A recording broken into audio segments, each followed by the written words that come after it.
by Keir Starmer. I know. He'll never give up. He's not a Democrat. He's not a Democrat. He's doing it by instalments, isn't he? But now he's not hiding it. Yeah, we'll be rule takers, not rule makers. We may as well go back in. Have a referendum. Have a referendum. That's fine. I'm happy to fight a referendum, mate, because you'll lose. Julia Hartley-Brewer, cracking show on the way after the news at 10 o'clock, right here on Talk.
Across the UK, on DAB+, on YouTube, on your mobile, and on your side.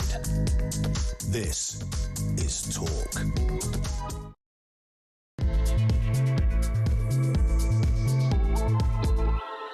A very, very good morning to you. This is Talk, the home of common sense, with me, Julia Hartley-Brewer.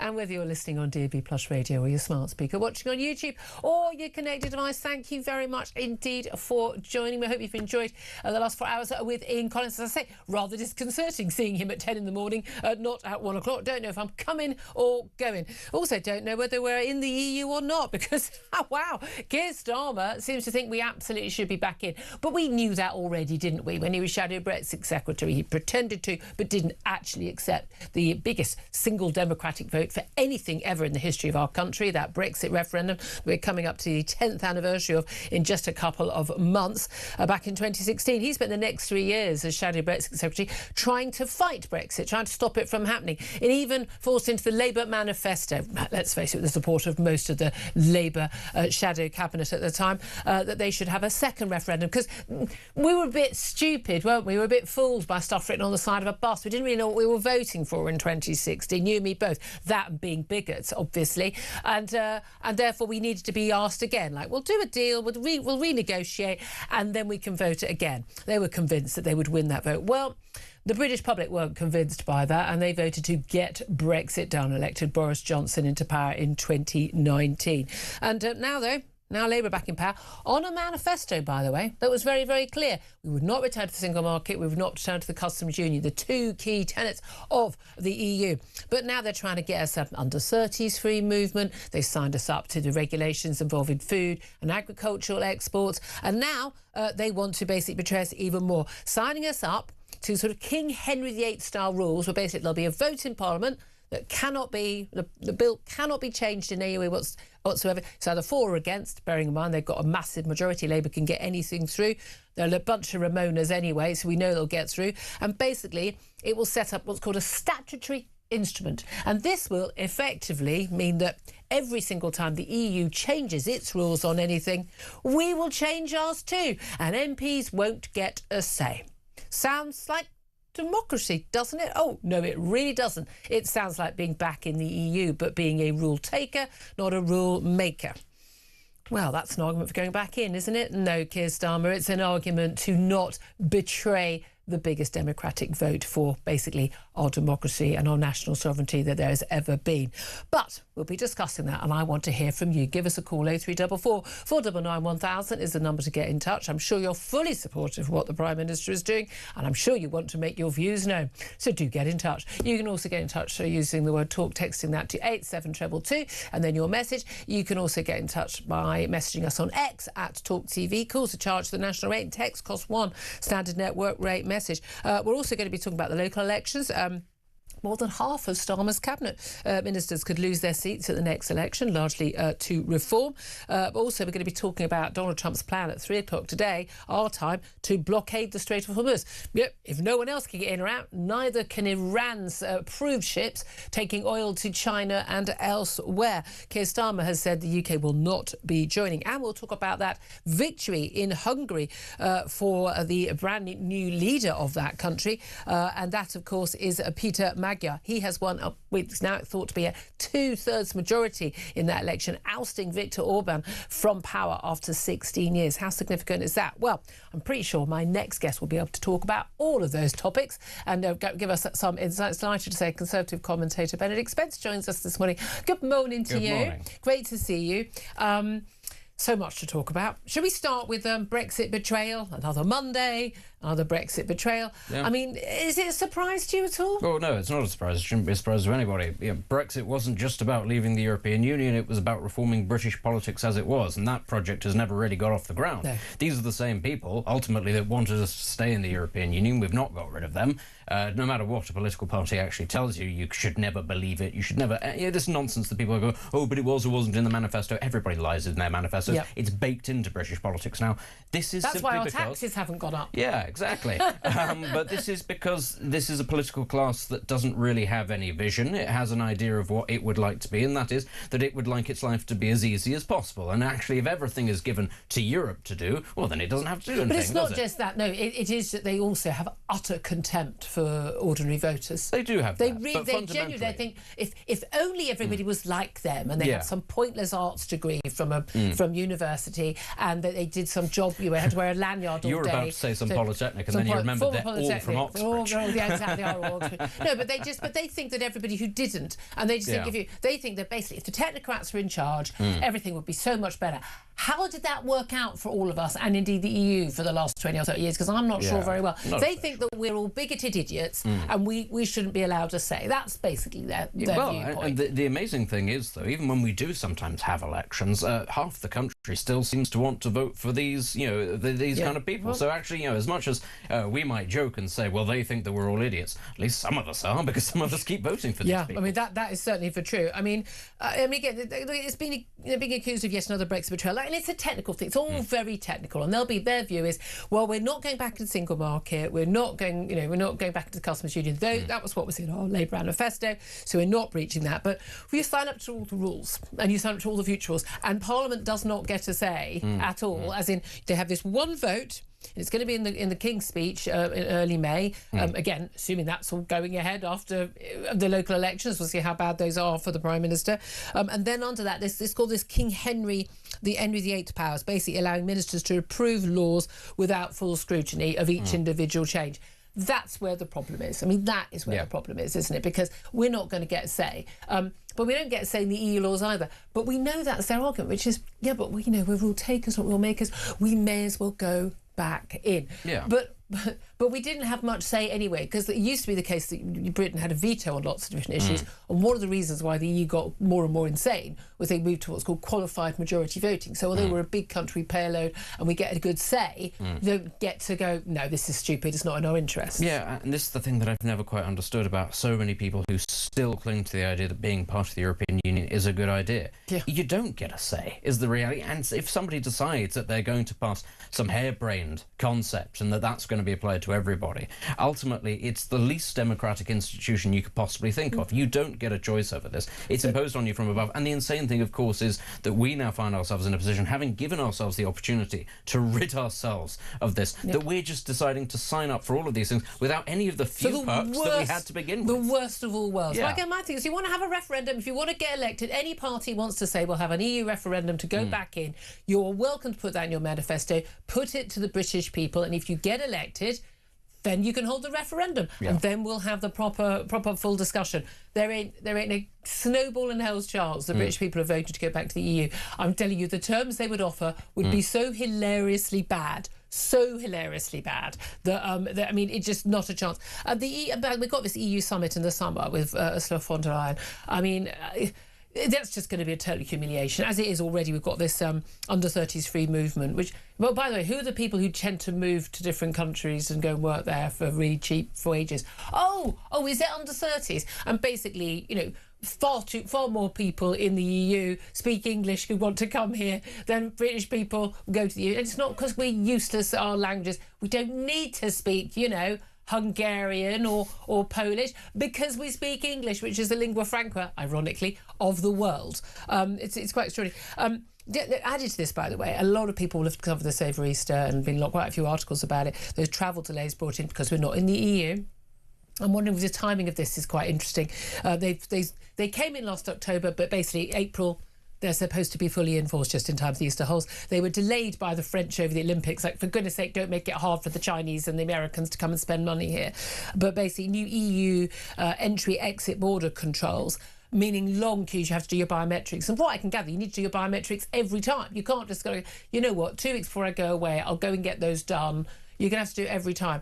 And that's up to them. Again, that's up to them what they want to do. But it's made long delays. I mean, people are arriving 4 hours before a flight that only takes an hour and a half back to Britain, and they're in the queue for that entire time and then miss their flights. People have been stranded with young babies in Lisbon,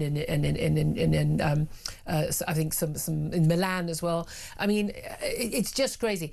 But if the EU wants to do that's fine. But here's the message we just say, well, you know what, we won't go on those little weekend breaks. I've got a weekend break, you know, planned in Lisbon in a couple of weeks' time. If the delays are awful, I won't do a load of those. If you don't want me to come and spend money in your hotels and your restaurants and your taxis and in your bars, and I do spend a lot on those things, that's fine. That's fine. I won't then. I won't. I mean, that's up to them. But they will feel the penalty of that. Well, except that they don't really care. Is the reality. The local people care. The local people care, but it's not really a democracy, so it doesn't matter. This is the thing. They don't care about punishing us. Yeah, they don't care about economic prosperity in the European Union. They care about regulation. It's about control. It's not about growth or anything like that. And so, yes, this is the thing. You might have lots of economies across Europe that are now based on tourism because industry's been stripped out because of over-regulation as much as anything else. But do you think that the bureaucrats are going to care about that? They don't care about Yeah, that's true. No, it's a very fair point. But if you think the Spanish economy can survive without British tourists, I mean, good luck with that, guys. But also, they're going to make it slow for Americans as well. They're the ones who come and spend the big wonga. Yes. And Americans ain't going to put up with that nonsense. They really, really are. The sort of Americans who can afford to come and do their European tours, spending a fortune on 5-star hotels and all the theatres and all that, they ain't going to put up with 5 hours in an airport, guys. They really aren't, and especially not at each airport they arrive. But, you know, good luck to that EU. Good luck. You carry on as you are. But, you know, I will carry my British passport with pride through an airport. I still think I stand by it. Let's also talk about another interesting development for the EU, and that is Viktor Orban being ousted. 16 years he's been in power. Incredibly authoritarian. Grew up. Now, a lot of things he's done over the years I'm quite a big fan of. 120-mile, massive, big barbed wire fence to keep all the people smugglers, the trafficked gangs, out of the bonds from the Serbian border, out of Hungary. They went from like tens of thousands of arrivals to like a couple of dozen over a period of a year by putting up this fence, taking no nonsense, not doing the woke stuff. I've got to be honest with you, all in favour of that. However, although he's got big support from Trump, who sent over J.D. Vance, his vice president, last week to campaign for him, not looking good for J.D. Vance, but he killed off a pope. He's killed off Viktor Orban's chances. That's not looking good. But also clearly far too close to Vladimir Putin, to the extent that, literally handing him information about what the EU was planning to do, tackle Ukraine. This is absolutely a good thing for Europe, that Viktor Orban is ousted, particularly by the fact he's ousted by Peter Magyar, who used to be in his party. He's got a solid 2/3 majority. It looks like he's going to be able to actually make constitutional changes. He's from the right. He's not some liberal woke guy, which the left will be hoping is. He ain't. This is a good move for the Hungarian people, isn't it? I think it's also about corruption, fundamentally, is that there was a great, I think, dissatisfaction with levels of corruption in Hungary. It's not particularly surprising that an Eastern European country might have high levels of them, but I think, especially when you've had somebody who's been in power that long, actually far too many things can sort of be people let things slide. And I think actually a lot of people in Hungary just had enough of that. And I think it is important, as you say, this is not a shift to the left. This is, I think, just a reaction against an individual. As to whether or not this is, for instance, to do with Ukraine and his closeness to Russia, it is sort of painted as him being an ally of Putin. He's not an ally of Putin. That's a wrong way to put it. He is somebody who I think took a slightly more, if you like, pragmatic approach to a more Trumpian approach, if you like, to trying to get peace, which was that Ukraine ought to give things up, which of course is not in line with what most Europeans think. No. Now, the thing to think about this is, because of where Hungary is in Europe, they are justifiably terrified of Russia, because in their recent history, the tanks have rolled through Budapest. And now it's interesting that it's a different situation in the Czech Republic and Poland. Theirs is a much more sort of aggressive approach to them. But Hungary, I think, understood on some level. It's a tiny country. Realistically, it doesn't actually matter a great deal. So it's kind of amazing that the American right and lots of choices of the British right seem to think that it matters. But it doesn't. It tried to carve out a niche for itself between great powers over this conflict. And I think it was given a real slapping, ultimately, is what's happened. So I understand why lots of people are saying it's a good thing that Viktor Orban's gone because he's, a Putin lapdog. In the grand scheme of things, I don't think it really made that much difference.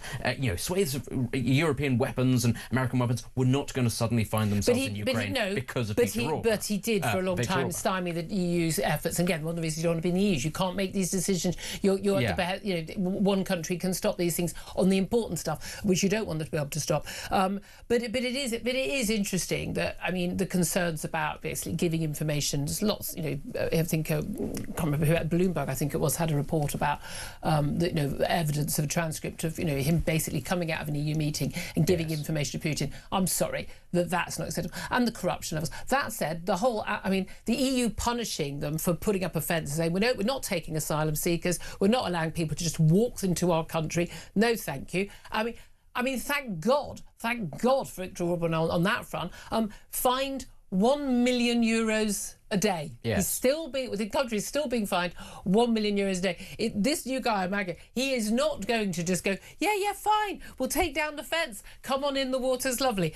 I don't believe for a moment he's going to do that, because that is not what the Hungarian people want. But anyway, we shall see. I'd love to hear your thoughts on that as well. Let's talk about the small matter of the war in the Middle East. Can't believe that's down to my third item today. But Donald Trump has basically said, look, well, we know these talks, 21 hours of talks. J.D. Vance flew back out of Islamabad in Pakistan. Well, that's not happening. And basically said, the Iranians are under illusions about how many cards they hold and what their strength of their position. I'm of the view the Iranians are in a very strong position, because if you ain't a democracy, you're able to stand up to democracy simply by holding out. That's all they need to do.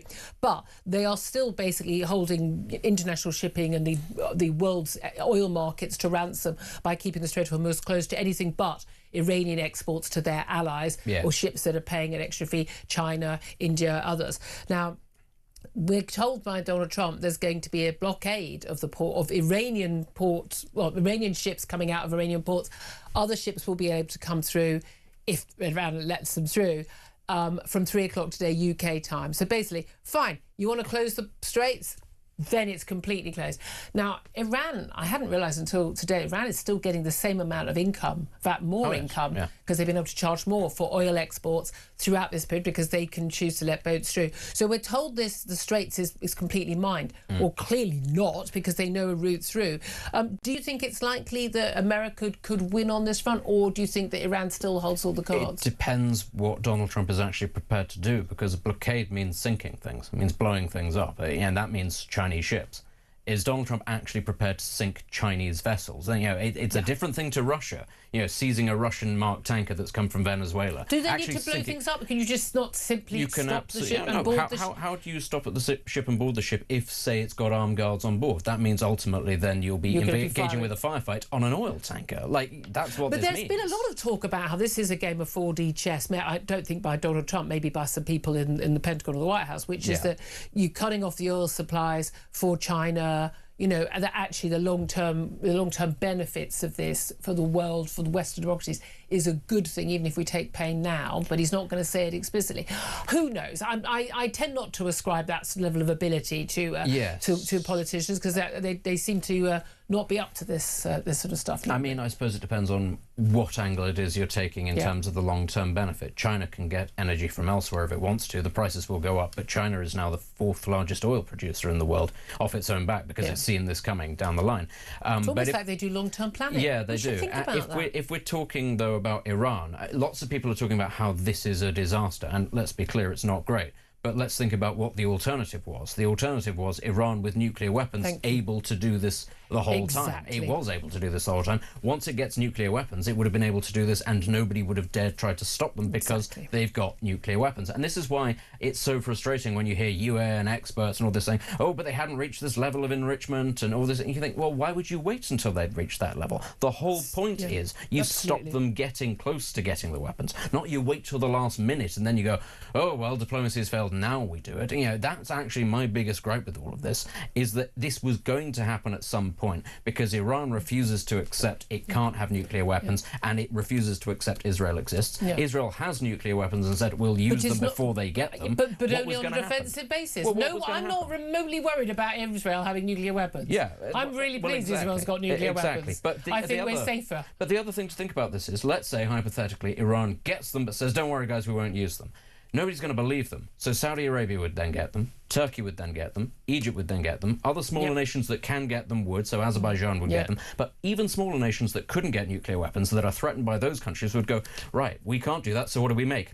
Sarin gas is really cheap, and you can put that on drones. Yeah, that's the way to think about this. Wow, happy Monday, everybody. It's one of those days. You're stopping that kind of proliferation by stopping them geting the bomb in the first place. They're a threat. I mean, again, they've said they're a threat. I definitely consider this to be a defensive, not an offensive war, that's for sure. Love to hear your thoughts on that as well. 0344 499 1000. There's so much more to talk about, including the risk of fuel protests here, the cost of living. We're going to be talking about that with Liam Halligan a little bit later in the show, because, I mean, Jen, forget just fuel. We keep talking about the oil. It's everything else. It's the fertiliser. It's the, helium, it's plastic. It's the amount of stuff. We are completely reliant on this strait being open. The impact of this is going to be huge. But let's talk about something really important. Okay. School meals, school lunches. My most vivid memory about school lunches is pink custard.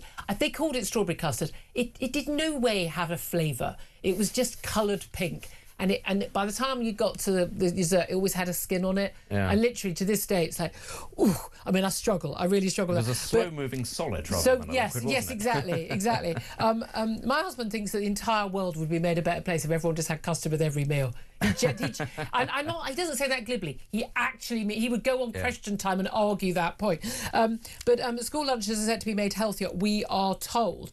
But when you actually see the details of this, I've got to be honest with you, it's not that convincing. But it's about, they'll move to, you're only having fish and chips. They say, we'd only have fried food once a week, but chips twice a week, and desserts, but they have to have to be low, no sugar, and they have to be half fruit and the like. And I think, I'm all in favour of school lunches getting healthier. And apparently a lot of schools now don't allow their kids out basically to maraud in the local high street because people are going, can you keep your chicken shop kids back in school, get behind school gates, because they're all just basically going to get chips and burgers.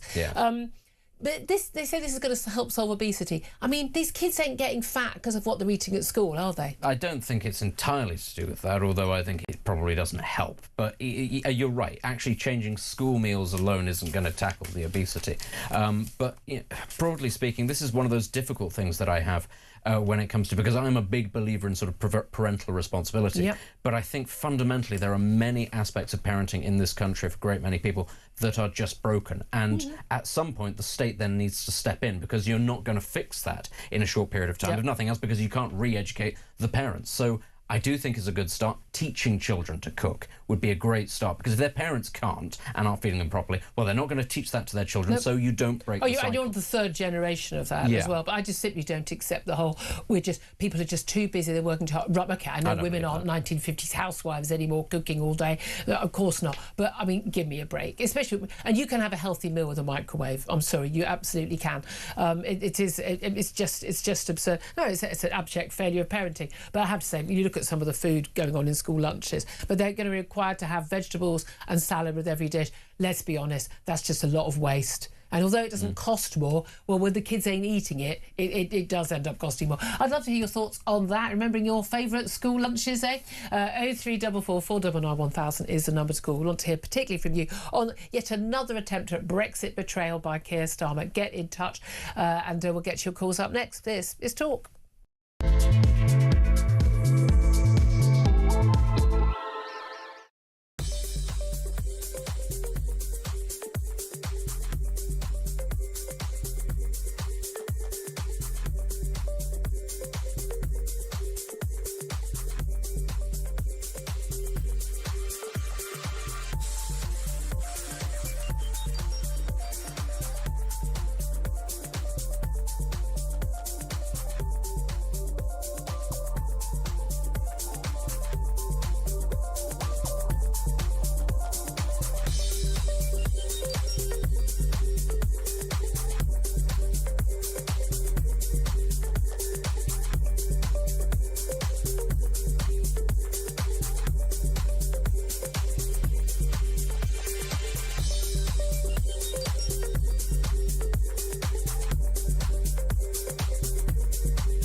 He's just trying to take credit, Keir Starmer, isn't he? This man is not a leader. He's not the statesman that our country needs. He's failing us at every single level. Donald Trump understands that Keir Starmer is fundamentally not a patriot. He's not on the side of the West.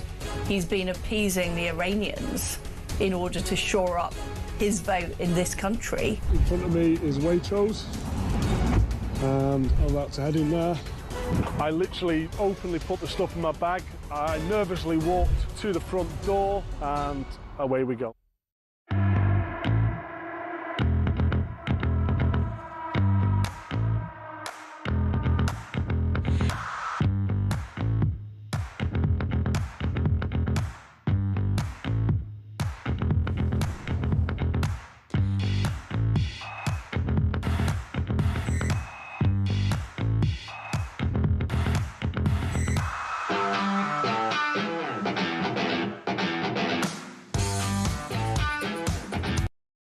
Across the UK, on DAB+, on YouTube, on your mobile, and on your side.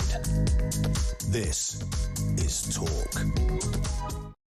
This is Talk, the home of common sense. 10:29 is the time. Let's get straight to your calls. 0344 499 1000 to get in touch, particularly about what a surprise Keir Starmer's Brexit betrayal. Let's go to Caroline in London. Good morning to you, Caroline. Oh, good morning, lovely Julia. Oh, Julia, where do I start? We are, this is in my opinion, we are living in a totalitarian communist state. Ooh. This man, what he is doing to this country, if you wanted to destroy a country, Keir Starmer's doing it brilliantly. It is absolutely appalling. We had a referendum, the first one in God knows how many years. We have no say, the British people have no say with what they do with our money, with what they do, like with the EU. Councils spend our money like water. Yep. They do consultations. They ignore us. Yep. Sadiq Khan does what he wants in London, 20 miles an hour. I'm really worried about even driving now because I can't drive my car at 20 miles. It doesn't work. You spend the entire time looking on a main road, different, on a little side road or out near the school. You spend the whole time literally putting the brake on to stop your car from going faster, and you're not looking at the road, which I think makes it more dangerous. Absolutely. So I feel like our freedom has gone. I feel that we're in a prison. What I don't understand, and I don't have the answer how, why are the British people not saying no in masses? Because this can't carry on. I mean, people are going to die in the winter from cold.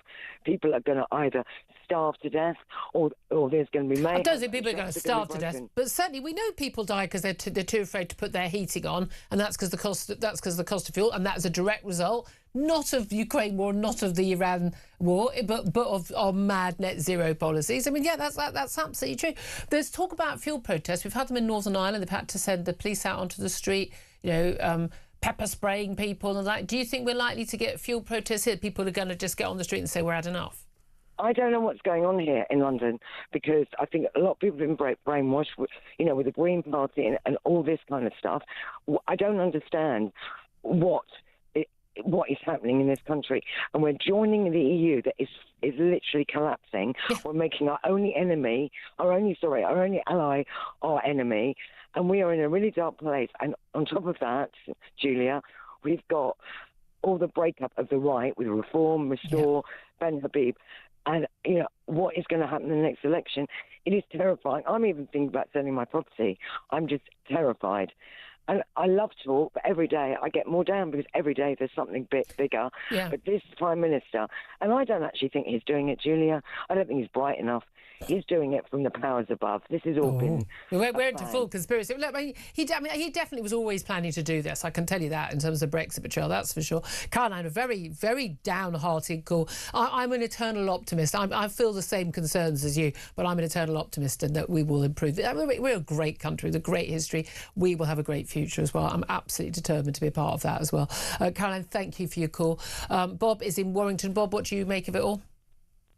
Hi, Julia. Hello. Yeah, thanks for taking the call. Yeah, basically, I don't think anyone's looked at this too closely, but I have. If you look at 10 years before we joined the EU, from GDP data that's available to anybody, the annual growth rates were averaging over the 10-year period 3.5% to 3.6%. 1960s, though, bit different. Yeah, well, 63, 72. But however, we had an average growth rate of 3.5, 3.6. Now then, when we joined the EU, we basically had a much reduced growth rate of 1.5 to 1.7 per year, which, if you then look over the decade, our growth rate over the 10 years before we joined the EU was basically, 40 to 42% over the decade. After we joined the EU, it was 15 to 18%. But again, how much of that is correlation, like what happened in the 70s again with an oil spike, and in the mid-70s and, going hand in hand to the IMF. Lots of other things happen as well. And also economies that are coming out of a war will have more growth. And, there's lots of different things. I agree. I mean, but it's worth looking at the factors for that. I think there was certainly a lot of benefits to the EU, or the European Union as a whole, other than Great Britain, in my opinion. Yeah, but also the main thing is, why would we want to go back into the EU, or even just align ourselves to the EU? The whole point is we've not taken any of the benefits of Brexit yet. And again, small point, lockdown, the Ukraine war and everything. We've been busy with other stuff. But the reality is, we are talking about an economy that, although it's still a large economy, is basically not going to grow anything like the other economies. America, everywhere in Asia, China and India, Africa as well. In the future, we're going to align ourselves with basically a dead weight with the EU rules. I agree, and if we look at the carbon Ed Miliband, all that nonsense, effect, all that makes it a lot worse. And one thing I wanted to say was about Ed Miliband's policy. He actually increases climate change by his policy. Yes. Because when you import all these fuels, and a lot of people don't talk about this on the mainstream media, there's a lot more CO being produced travelling to the UK with it or travelling to Europe with it. Rather than using it locally. Yeah, and it's more expensive to convert gas into liquefied natural gas, and then you say transport it on a oil-powered cargo vessel to get here, and then you use far more energy and it costs more. I know, it's almost like, Bob, they don't know what they're doing. Yeah, we need to sort of get that point over to people like Ed Miliband, who's actually, if we removed him out of position and give him another job, like in the arts or something, then it would actually help save the planet, because he pushes on that one all the time, yet he's making it worse. Yeah, absolutely. Absolutely, Bob. Thank you very much indeed. We're going to take a quick break. Up next, we're going to talk to a former Labour Special Advisor, Kevin Marr, about this Brexit betrayal and what else is happening. And we're going to be talking to Andrew Fox about this blockade of the Strait of Hormuz. Is that going to bring Iran back to the table? That's all coming up. This is Talk.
Across the UK, on DAB+, on YouTube, on your mobile, and on your side. This is Talk. Very good morning. Welcome back to the show. 10:37 is the time. Let's go straight to my next guest, Kevin Marr. He's a former Labour Special Advisor and joins us to talk about, well, completely predictable Brexit betrayal by Keir Starmer. Good morning to you, Kevin. Morning, Julia. Thanks so much for joining us. Just for those who are just tuning in, front page, a lot of the papers, mostly I would say the Brexit supporting papers, accusing Labour of a Brexit betrayal, plotting to deny MPs a vote on what they say the new EU sellout. That's one of the headlines. So basically, this is going to be a bill that's going to be in the King's Speech in May. And basically, it's going to bring in statutory instrument Henry VIII powers, they're often called, basically allowing ministers to approve laws without full scrutiny. So it will basically be a statutory instrument. It will basically bring in secondary legislation that, although it's going to be voted on for or against, no amendments. And then after that point, ministers are going to be able to sign up to any new EU laws, not ones we already know about, anything they change in the future, new regulations, and we'll just sign up to them without Parliament, without MPs, without the people getting a say. Understandably, people are calling this a Brexit betrayal and a sellout. Do you agree? Not really. I think in terms of Brexit betrayal, I think there's a lot of that to go around. It probably starting with Boris Johnson and his Boris Wave.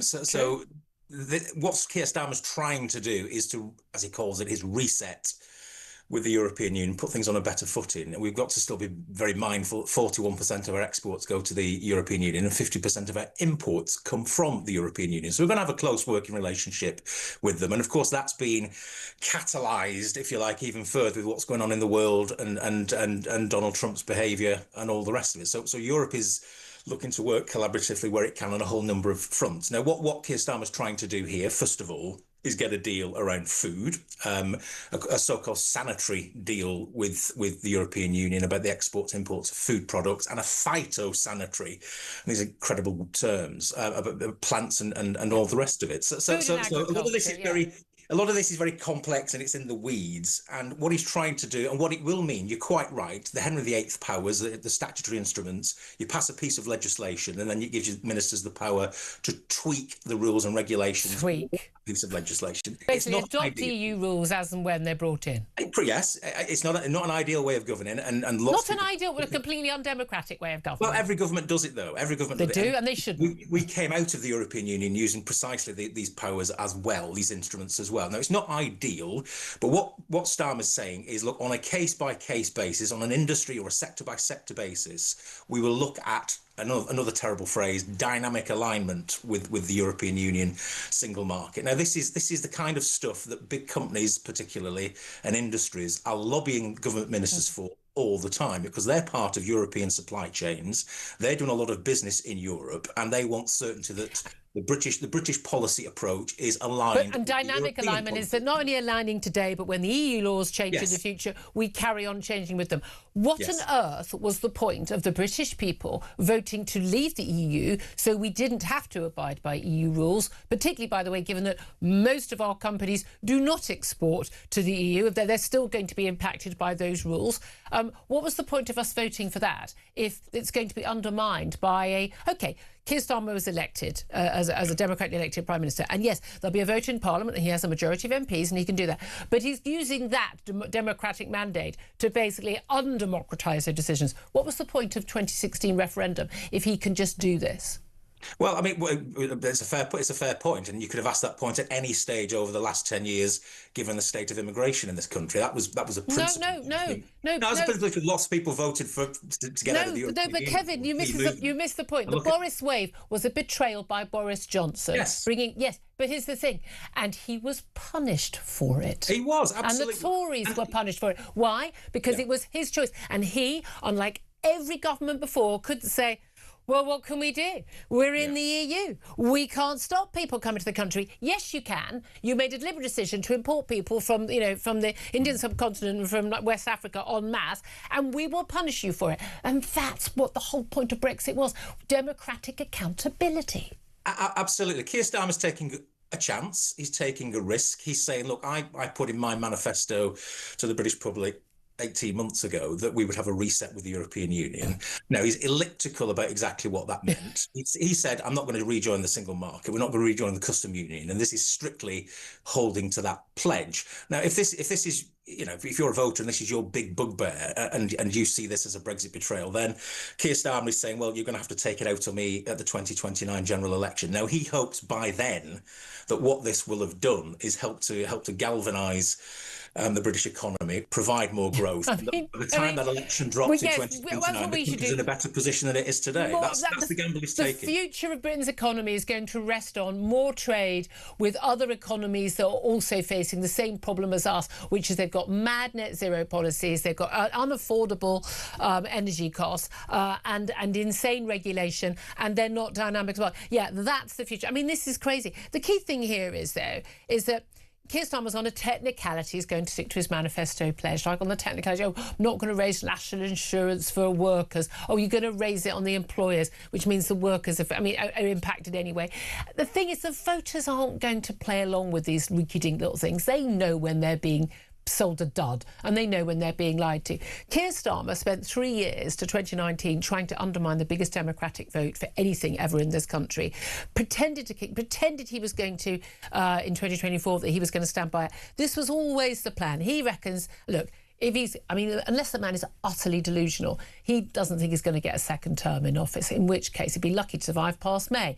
In which case, if he can get us basically back, wink, wink, wink, nudge, nudge, into the EU, he'll have done his bit for the Islington dinner party set, whose approval he desperately wants. He'll guarantee himself some nice future job via the EU or something, some international role. That's what he's trying to do. And he's going to sell the British people down the river to do it.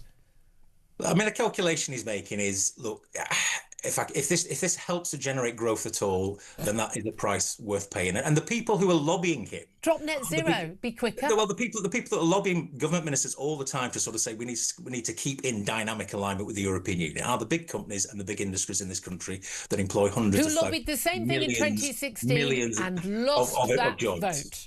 Yeah, no, absolutely. Look, it's always a balance. Now he will pay if national sovereignty in this very narrow sense is your thing, then you're not going to vote Labour in 2029. Yeah, democracy is my thing.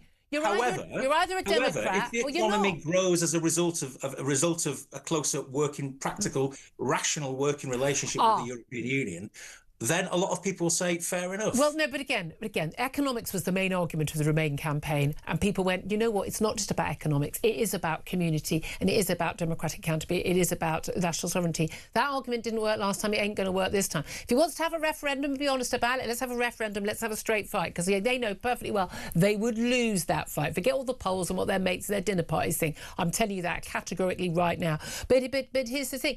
I mean, if you want to have a good relationship with the EU, that depends on the EU not trying to give us a punishment beating us. They've done with Northern Ireland, more checks on goods going in the Irish Sea than there are coming in on the eastern borders. They've been trying to punish us.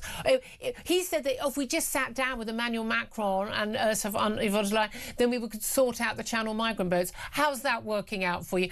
I'm sorry, they don't want to have a good relationship. They want to punish us for daring to vote, and they want to punish the political class here for allowing us to have the vote and then outrageously enacting that vote, because when other countries have voted to leave the EU or to not obey new rules, they've always basically been sort of brushed under the carpet and they've just told to vote again or just ignored. So this is a two-way street. The EU is not going to give up. They want to nationally humiliate us, to say, don't anyone else think about doing this, because we're going to make damn sure that you're punished and no one else will do it. That's what this is about. Well, I mean, just on the Northern Ireland point, was quite interesting, because the deal that's been currently negotiated, as I say, around sanitary and phytosanitary products, will get rid of the need for the Windsor framework, for example, in Northern Ireland. That will address that problem directly and should take care of the guts of the issue. Because we'll all be back under EU rules. We can't weigh anchor and move further to America or anywhere else in the world. We've got our neighbours where they are. Well, physically, I don't think we can. Physically, we can do that. Our trade. But look, 41% still going to the EU. It's in our rational self-interest to make this relationship. Is it in the rational self-interest of the EU? What Starmer's trying to do. Is it in the rational self-interest of the EU to force Brits and Americans and others travelling into the EU to basically spend 3 hours in a passport queue for their biometrics? That's not a great scenario. That's fair what they've been doing this Easter to people. That's a price of leaving the European Union, I'm afraid. And this is the point. We're not. Is it rational of them? No. Is it rational of them to do that to people who want to come and spend money in their countries? Well, I wouldn't do it. If I was them, I'd find a better deal. But we should ally ourselves with these people. We are where we are because the Tories got us a lousy Brexit deal. That's the top and bottom. No. Because the Remainers went in with the blinkers. The Remainers who refused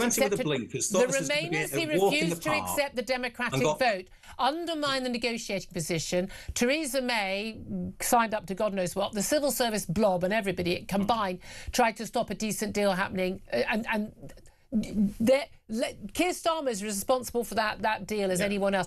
Boris Johnson, and God, I don't hold a candle for that man. He had to pick up the pieces of what was left.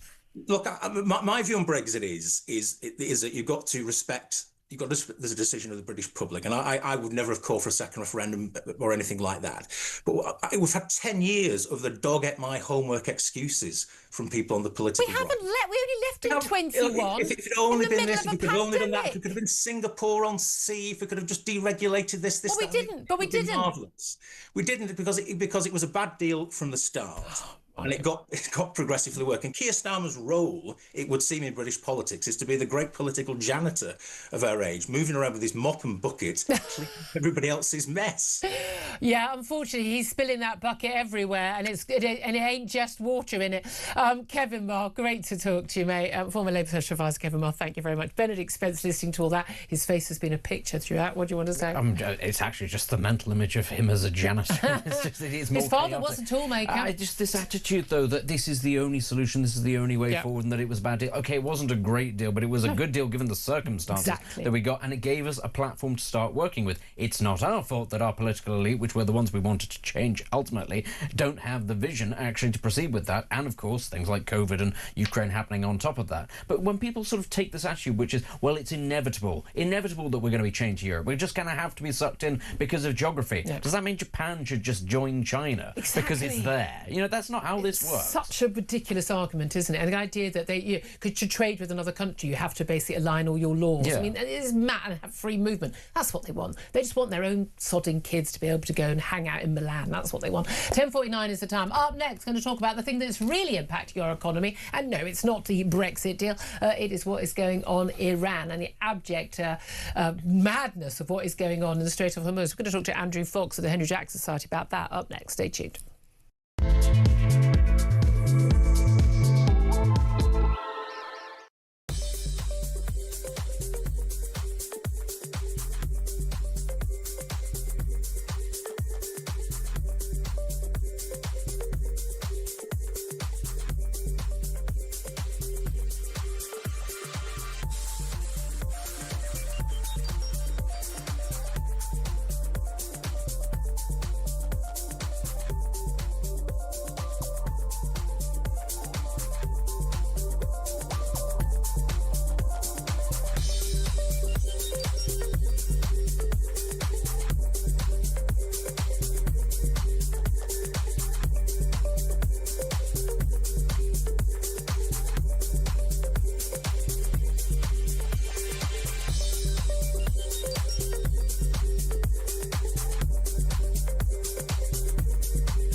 Credit Keir Starmer, isn't he? This man is not a leader. He's not the statesman that our country needs. He's failing us at every single level. Donald Trump understands that Keir Starmer is fundamentally not a patriot. Yeah. He's not on the side of the West.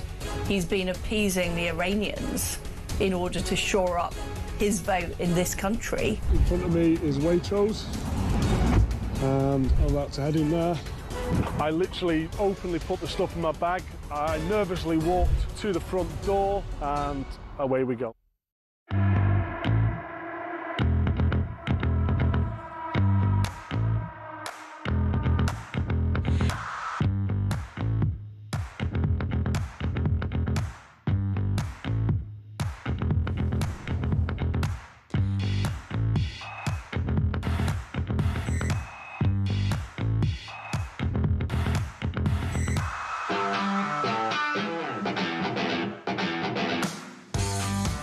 Across the UK, on DAB+, on YouTube, on your mobile, and on your side.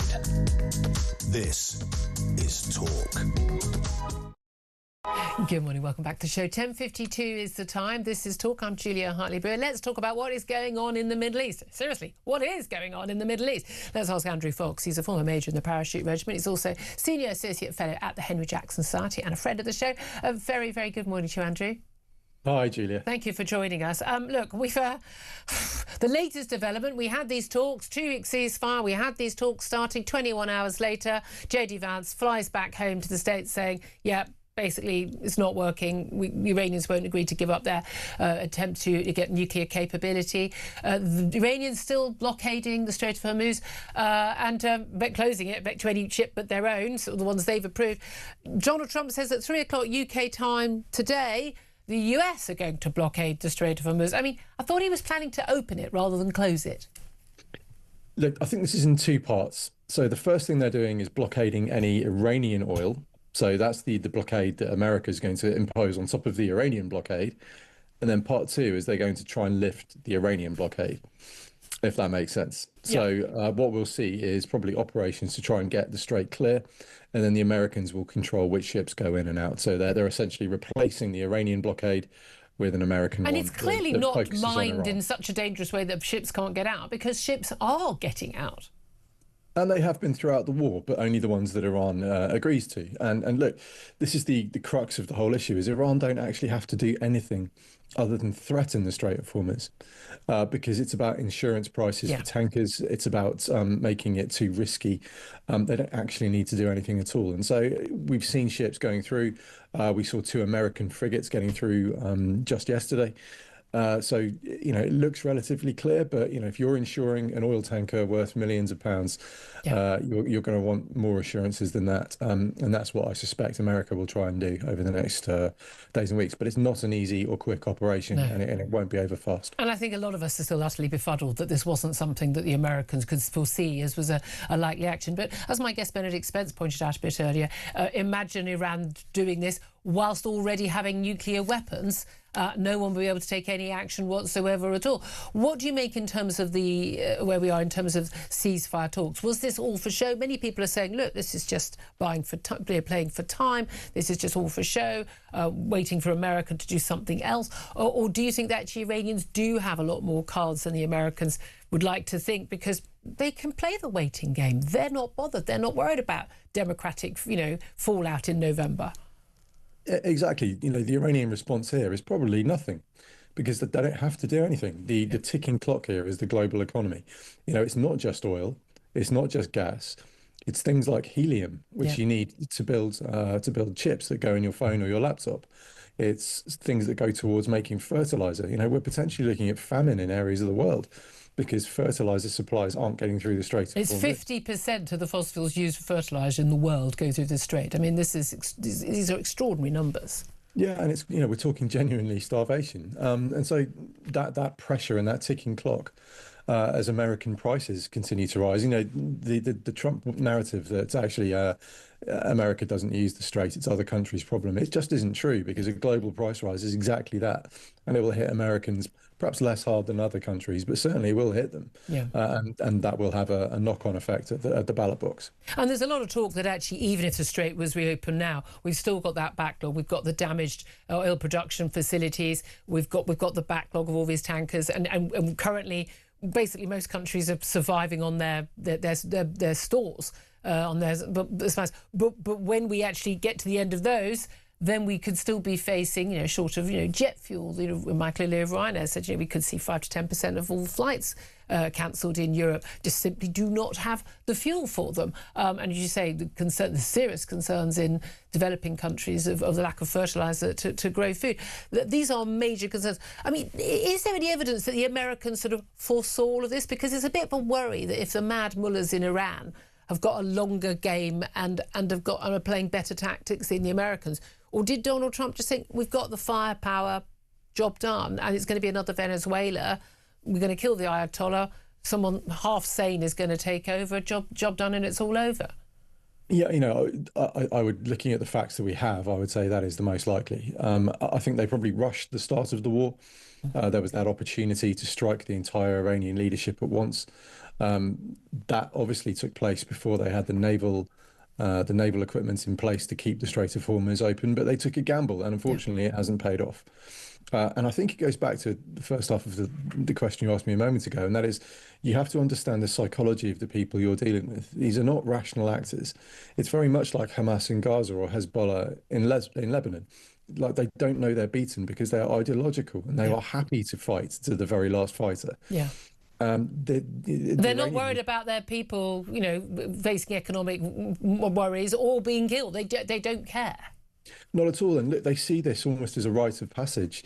Their religious worldview is that this suffering has to happen as part of the journey to getting the Mahdi back and taking over the world as an Islamic caliphate. They are framing this in a completely different and alien way to how we think about it. So the idea that you can just bomb them to submission, it's a non-starter. They just don't think that way. That is the concern. Until you understand this, you don't get a solution. What do you make of Keir Starmer, who hilariously the Labour Party are trying to play as this sort of this great statesman of the world? I mean, as I wrote in The Sun last week, he's like, he's the pink blancmange on the diplomacy buffet table. I mean, he's saying, like, very clearly, Britain is not going to get involved in America blockading the Strait, but that we will be involved in some minesweeping work. Although, of course, our minesweeper left Bahrain before this war started, so the one nearby ain't actually there. Is that the right decision? I mean, I still agree that we shouldn't have gotten involved militarily in this one. Should we have allowed our bases to be used? You know, I think it's a question that doesn't have a right answer. I mean, I think we were using the basis for defensive stuff of our own. The Americans have made it very clear their position towards NATO and the UK. I think on one hand, there's a political message to send by saying no. On the other, it is useful if the Iranian regime don't get nuclear weapons, and so I firmly support the idea of bombing them. Yeah. So yeah, it's tricky, but look, minesweepers are important. Minesweepers are something we provide, and that's what we'll do. Yeah. Well, war is messy, it turns out. Who knew, eh? Andrew Fox, someone who's actually fought in wars, would perhaps know that better than Donald Trump, who hasn't. 10:59 is the time we approach the top of the hour. I'm going to get Benedict Spence on that. We get a bit more time to have a proper chat. Lots more top guests to come. Going to talk more and get more of your calls about the Brexit betrayal by Keir Starmer. What a surprise on that, eh? This is Talk.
Across the UK, on DAB+, on YouTube, on your mobile, and on your side. This is Talk.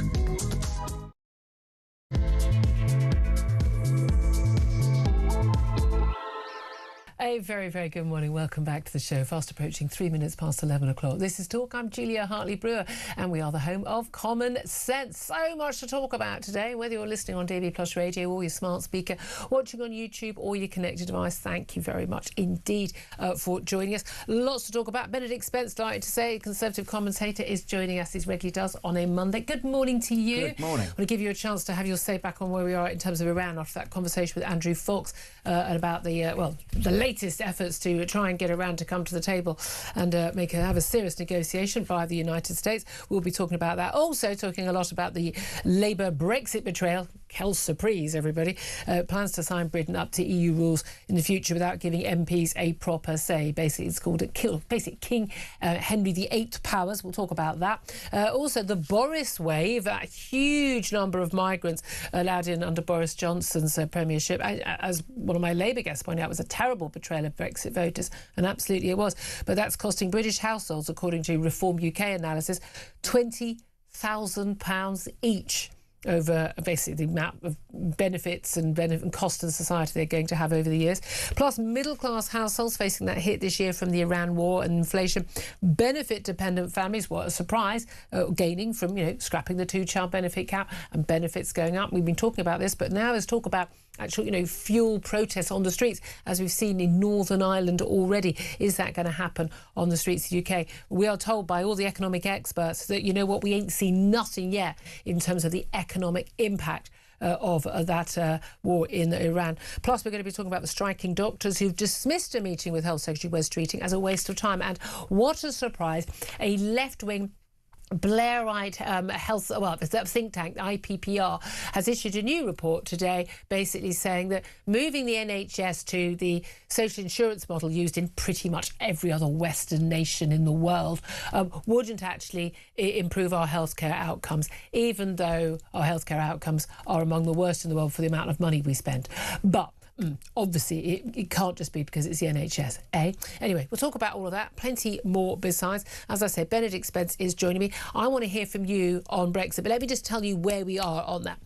Labour, according to all the front pages of the Brexit-supporting papers, is basically accused of another Brexit betrayal. What is it this time? Oh, and it's not just, food and agricultural rules and aligning with those. The under-30s free movement plan, which the Prime Minister is still standing up to, spending billions getting us back into that student exchange scheme, effectively Erasmus, but paying a fortune more than EU countries pay. This is all about bringing a new law into existence. A bill will be announced in the King's Speech in early May, and this legislation will bring forward what's called basically a statutory instrument. We heard a lot about these, didn't we, before Brexit?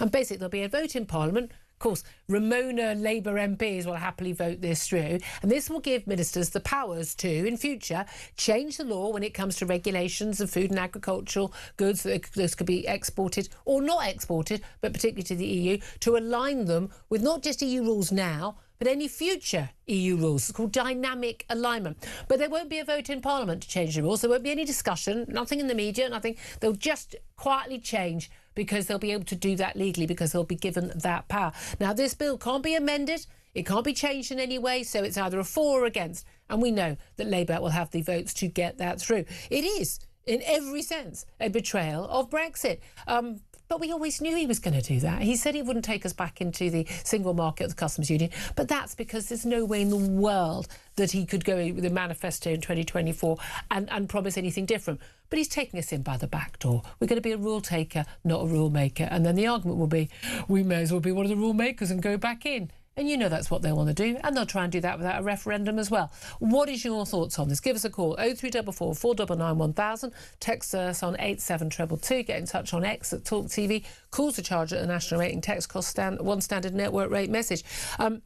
Benedict Spence, actually, I'll talk to you about this first, and then I'll talk to you about the Iran. Because, again, it's all related. Because we're constantly told, we haven't had the benefits of Brexit. There's been such an economic cost.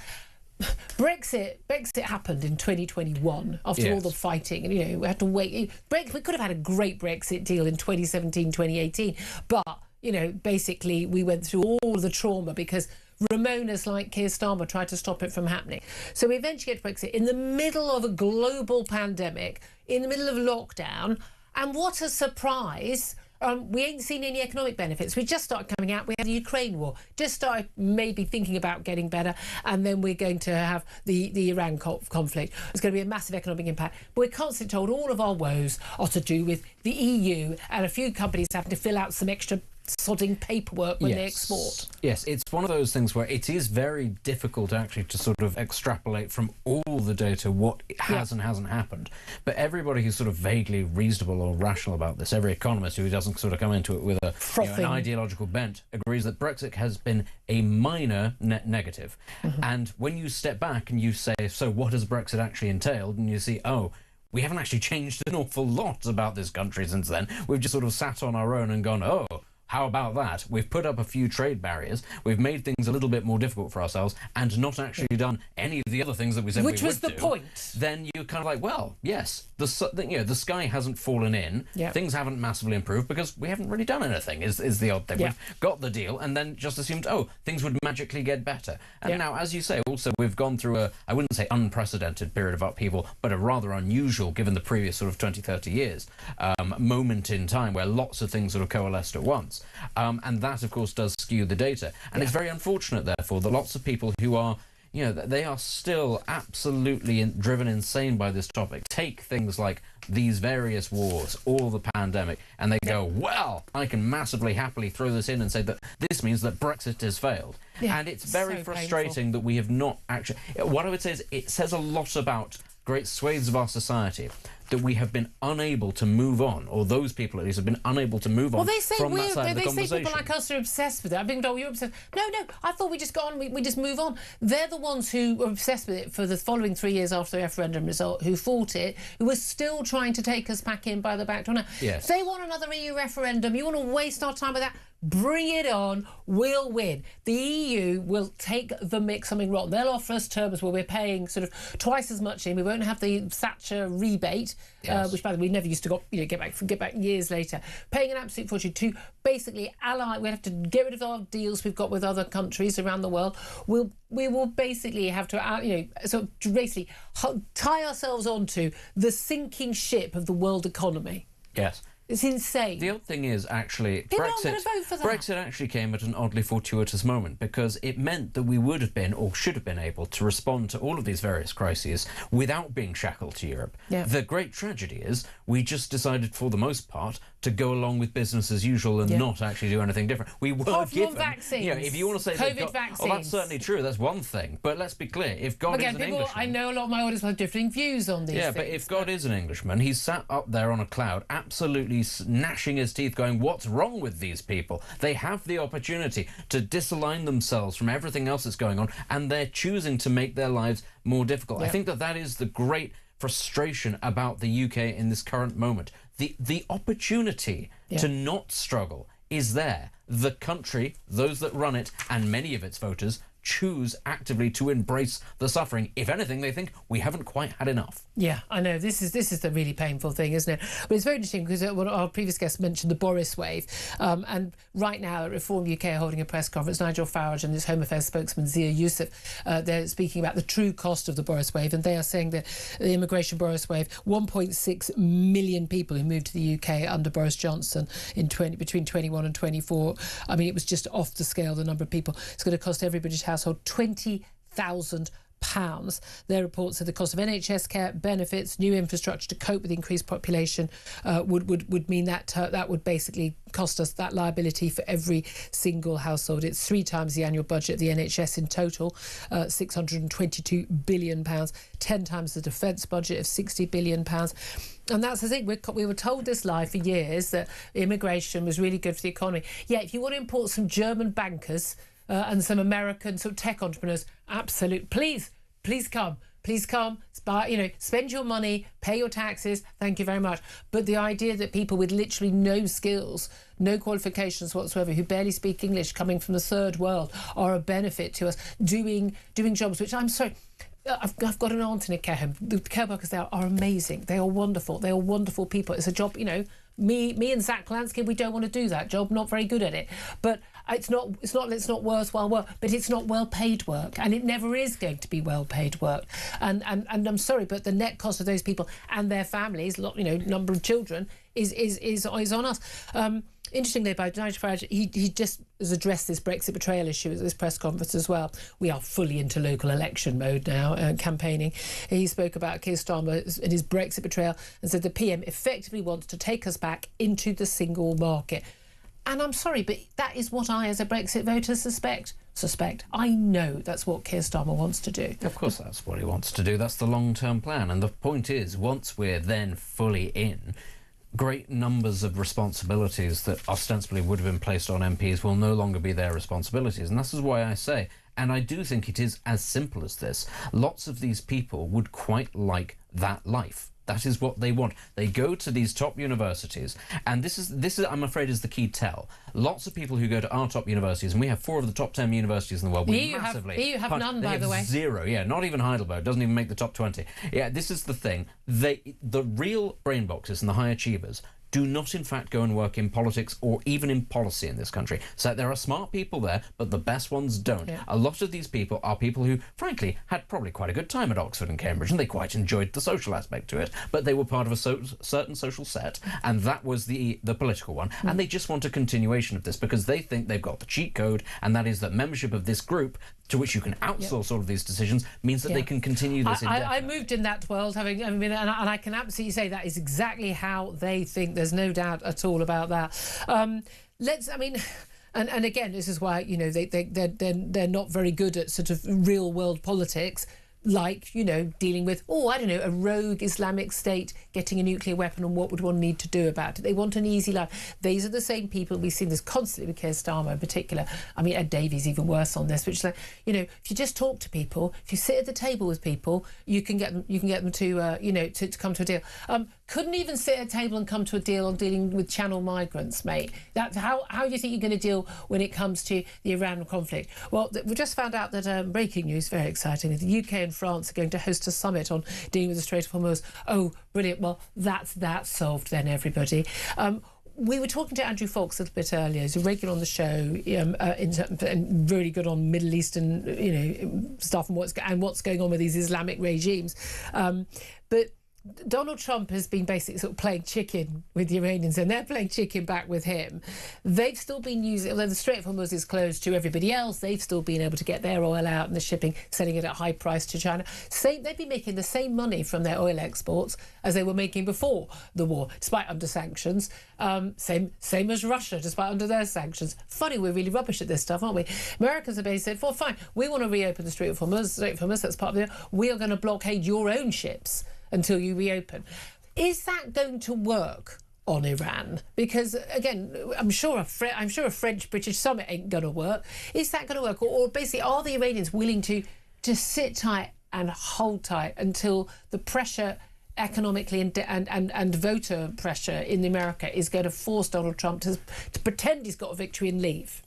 You can't pretend you've got a victory and leave indefinitely, because at some point you're going to get dragged back in. Now that this war has started, it has to be finished one way or another. And I'm afraid to say, when I say one way or another, that has to mean the defeat of Iran. Because if it's not the defeat of Iran, that means a constant second war between Israel and Iran, in which perhaps Israel doesn't have the backing of a number of countries that it might otherwise want. This regime, so not the pretend regime change that Donald Trump was talking about, the actual regime needs to fall. But it also will mean fundamentally the destabilisation of the rest of the Gulf region, because right now you've got Saudi Arabia and you've got the United Arab Emirates, and they've done fantastically well off the back of a sort of bizarre peace dividend in the Middle East for that particular part, plus oil, which has meant that they've been able to accrue an awful lot of power. But they don't actually have the resources or the population, certainly without the US military backing them, to face off against Iran, which, let's be clear, has huge amounts of revenue from oil and gas, bigger in some cases than these countries, but doesn't care about placating their own population. It doesn't put it towards, improving public transport or anything like that, which these countries actually do. It all goes towards weapons. That's partly why you have the protests in Iran, but then what happens? The regime uses the weapons against its people and it represses them. Yeah. You can't have that Iranian state with a nuclear weapon, because then it starts shaking down everyone else. And that is where means funding goes towards other extremist groups. And as we've seen, Hezbollah, Hamas and the Houthis. It's been fantastic in the Arabian Peninsula as it has stepped away from Islamic extremism. It has. There's no two ways about that. They're not Western countries, but they are not what they were 20 or 30 years ago. They're looking at tourism and trade. But look at the way actually that the UAE represses groups like the Muslim Brotherhood, because it understands full well that that could take root in its states, and that's the same for any of these countries. Doesn't matter if it's Saudi or Oman or any of them, Kuwait. So although they are repressive regimes, they know what they're repressing, and they are lunatics. repressing the things that actually a lot of people in this country would quite like us to repress. The point is, if you give that entire region effectively over to Iran, and you say you can charge what you want for the Strait, we can't stop you because you've got nukes, that means war with Israel, and it means all of those countries. But we also know, that they're now looking at they're going to have to build pipelines and other routes out for the oil. But again, that makes it more expensive. It takes a lot of time. But we've already seen with the Houthi rebels firing in the Suez. I mean, that was closed for a huge amount of time.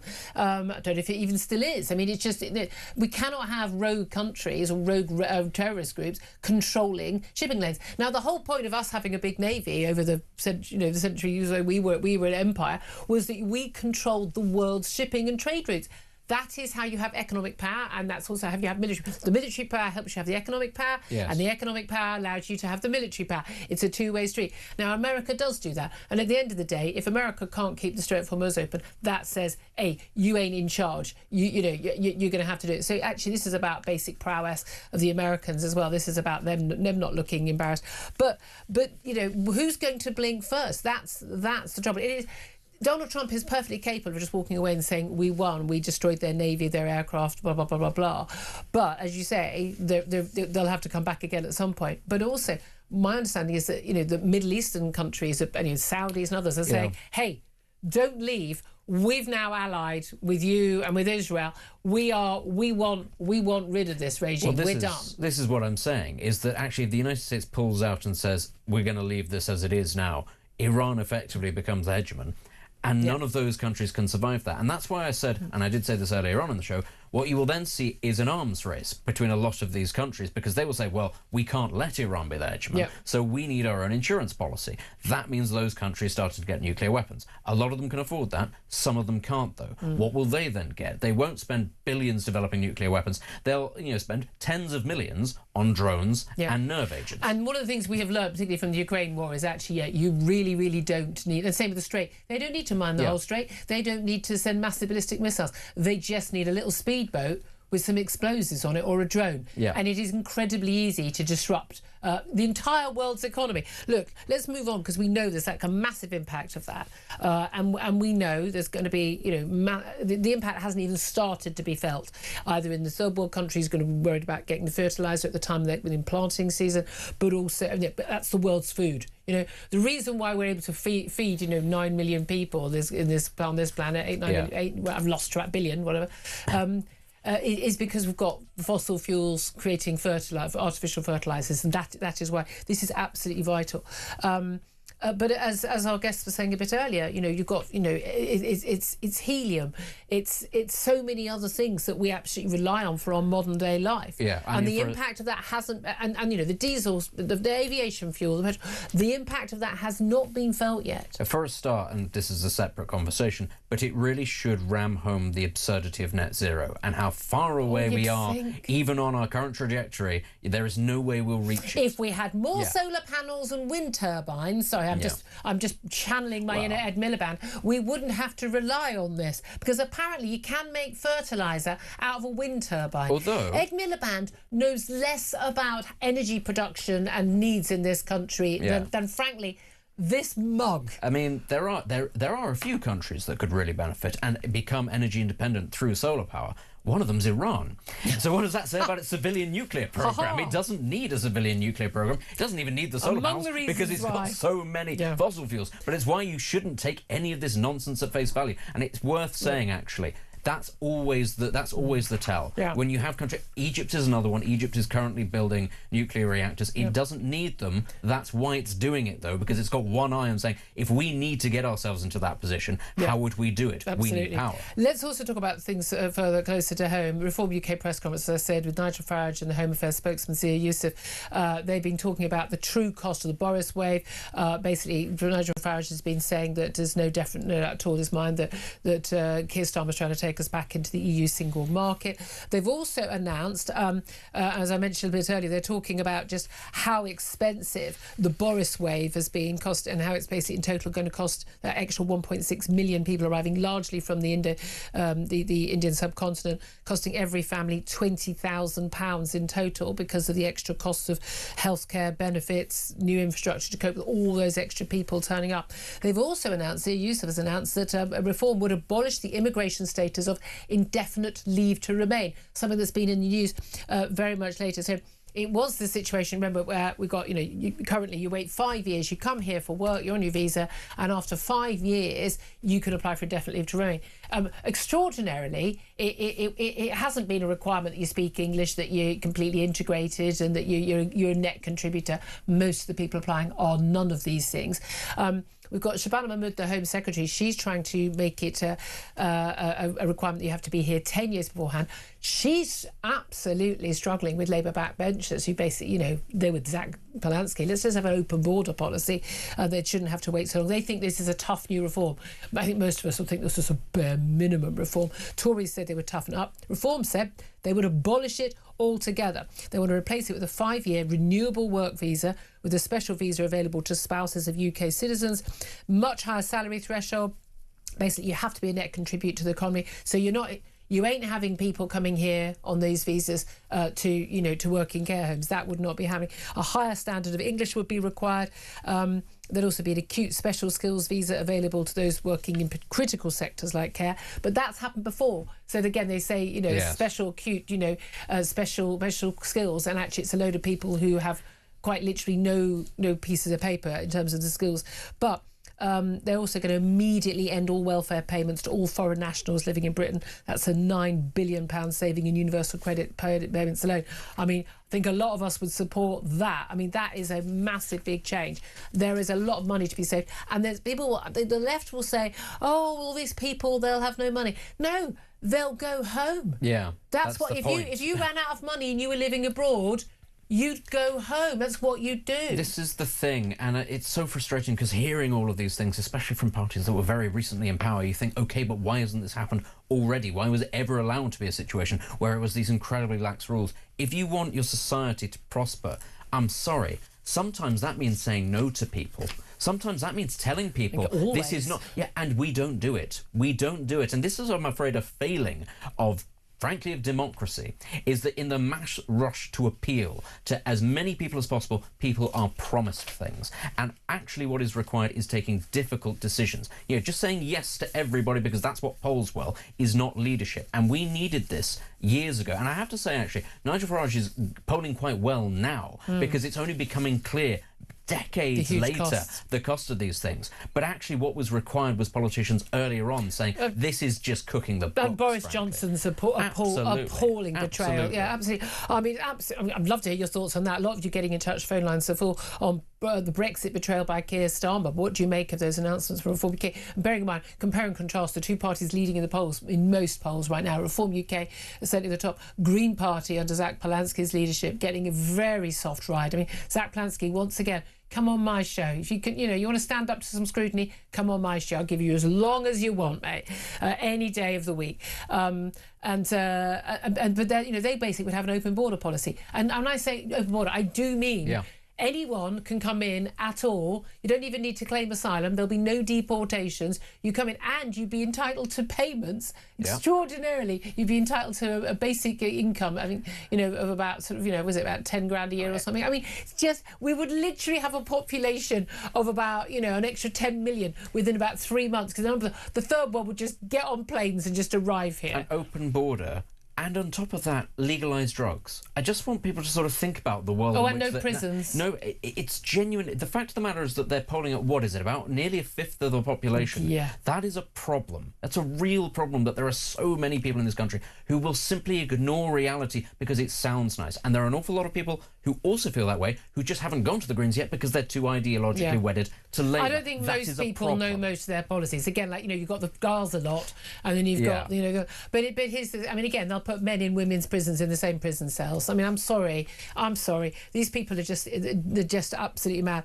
And again, that'll be the compromise, a gender-neutral prison. a country without borders isn't a country. Yeah. It isn't a country. It's that simple. 11:27 is time. I'd love to hear your thoughts on all of that. 0244 499 1000. So much more to talk about. Lots more top guests to come. Coming up, we will take your calls. 0344 499 1000 is the number to get in touch. This is Talk.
He's just trying to take credit, Keir Starmer, isn't he? This man is not a leader. He's not the statesman that our country needs. He's failing us at every single level. Donald Trump understands that Keir Starmer is fundamentally not a patriot. Yeah. He's not on the side of the West.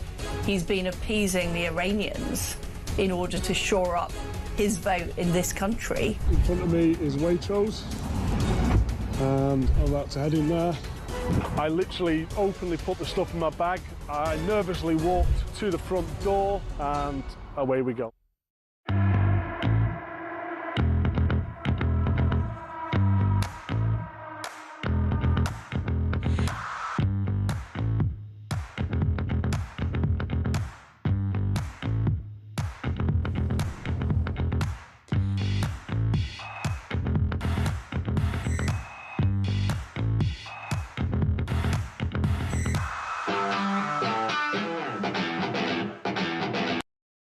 Across the UK, on DAB+, on YouTube, on your mobile, and on your side.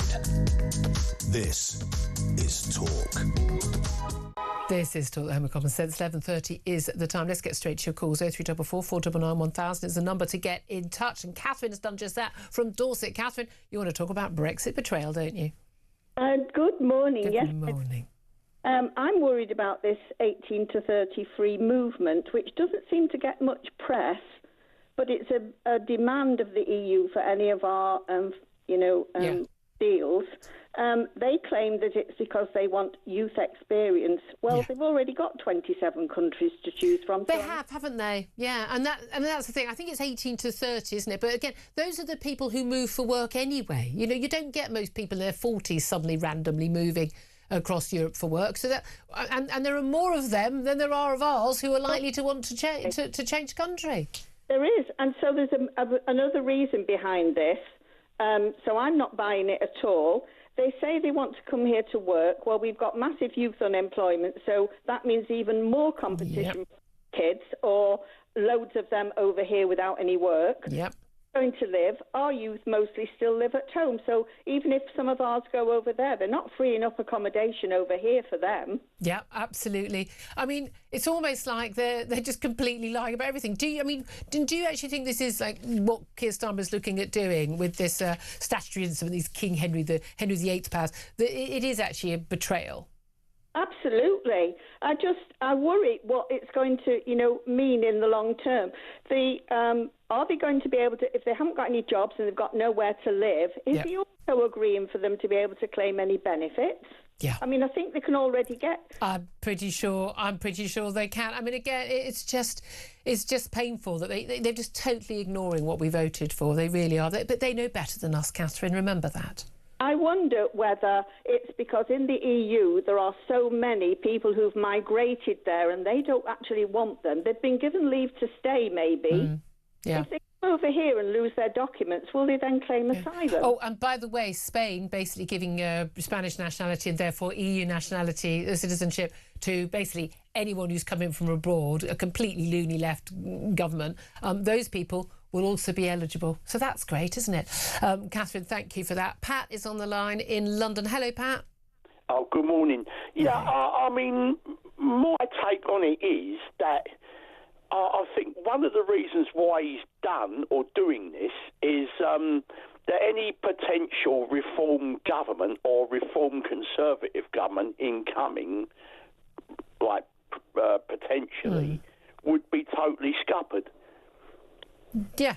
Yeah, well, I mean, they could just change it. It depends what kind of a majority they've got, if they do have a majority, either a single or coalition. But yeah, this is about tying the hands of any future government, isn't it? It's about leaving a legacy.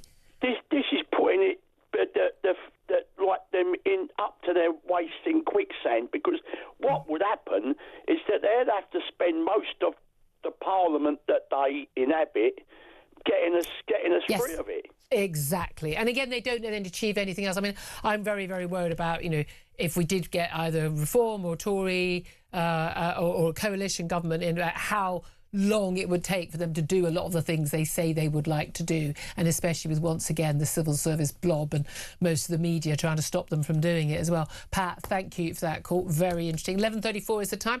We're going to take a quick break. They're going to be talking about, well, Brexit betrayal, but also just how bad is the economy going to be hit? Are we going to see fuel protests on the streets, as we've seen in Northern Ireland, across the rest of the United Kingdom? We'll talk about all of that with economist Liam Halligan. Stay tuned. This is Talk.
Across the UK, on DAB+, on YouTube, on your mobile, and on your side.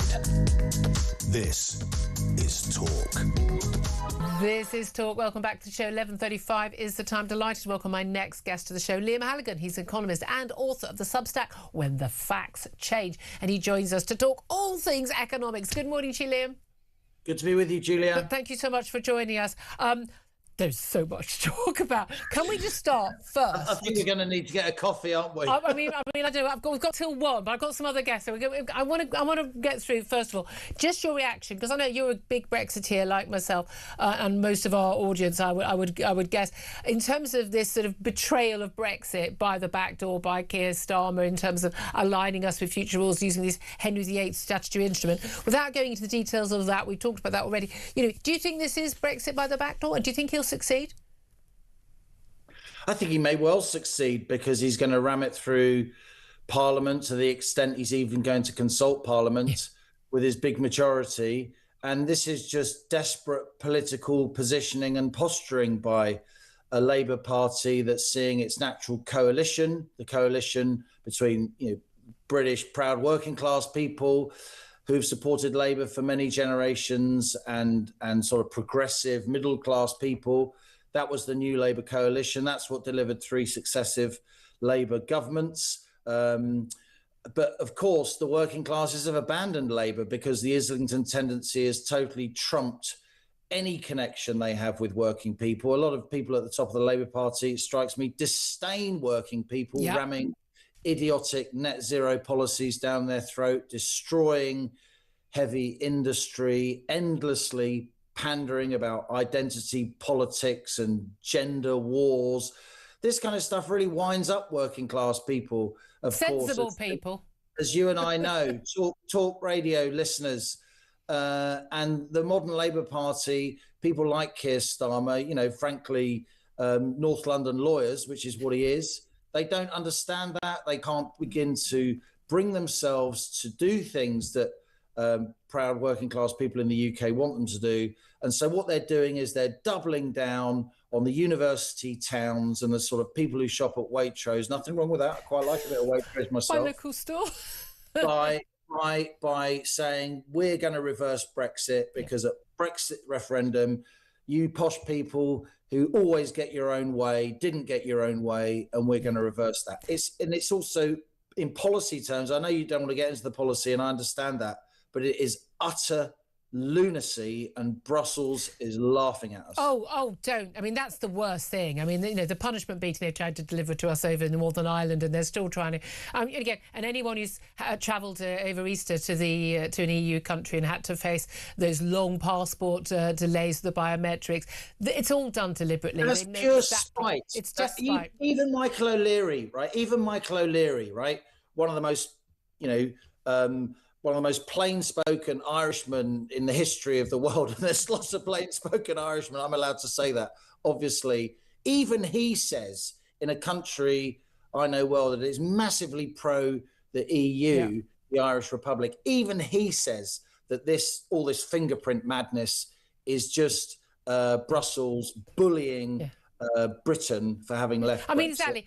Finding out people who go on holidays on a plane. Yeah, exactly. So you're worried about people coming from Britain or America or wherever, but not that bothered about the tens of thousands of undocumented men arriving on their shores in Spain and in Italy and in Greece. That's fine. No, not worried about them. I mean, it's absolutely insane. Let's also talk about where we are in terms of what's going on with the Iran conflict, because a lot of economists, a lot of people who understand rather better, it would appear, than the civil servants and the politicians in this country, just how significant our supply routes are and how important fossil fuels are and other key things that come through the Strait of Hormuz are warning that we ain't seen nothing yet. We've been seeing, when you go to fill up your car at the forecourt, diesel's gone up a hell of a lot, petrol by almost as much. People are getting worried. We've had warnings about aviation fuel shortages in the future. We know there's also helium, absolutely crucial for an awful lot of our IT, fertiliser, a big issue as well. But we're told that, even if the war ended tomorrow, straits were open, everything was fine, there'd still be a big impact. It doesn't look like that is going to happen. Talk us through just how big the economic hit could be, bearing in mind we've just had a load of protests at the weekend in Northern Ireland over the cost of fuel. We've got a threat in the last few moments just been added. Farmers for Action, a campaign group here, have threatened the Chancellor, Rachel Reeves, that they're going to block Britain's roads unless she does bring down fuel costs. The Strait of Hormuz is it is the ultimate pinch point of the global economy. I spent quite a lot of time in the Middle East. I know that part of the world well. I was literally in Oman 3 weeks before Trump launched this war, and I looked out of my hotel room, and I could, you can see Iran on a clear day. It's like it's 20 miles wide at its narrowest point, which is the equivalent of the English Channel, of course. And through that strait goes a third of the world's seaborne oil and liquefied natural gas every day, a fifth of all oil and gas used around the world.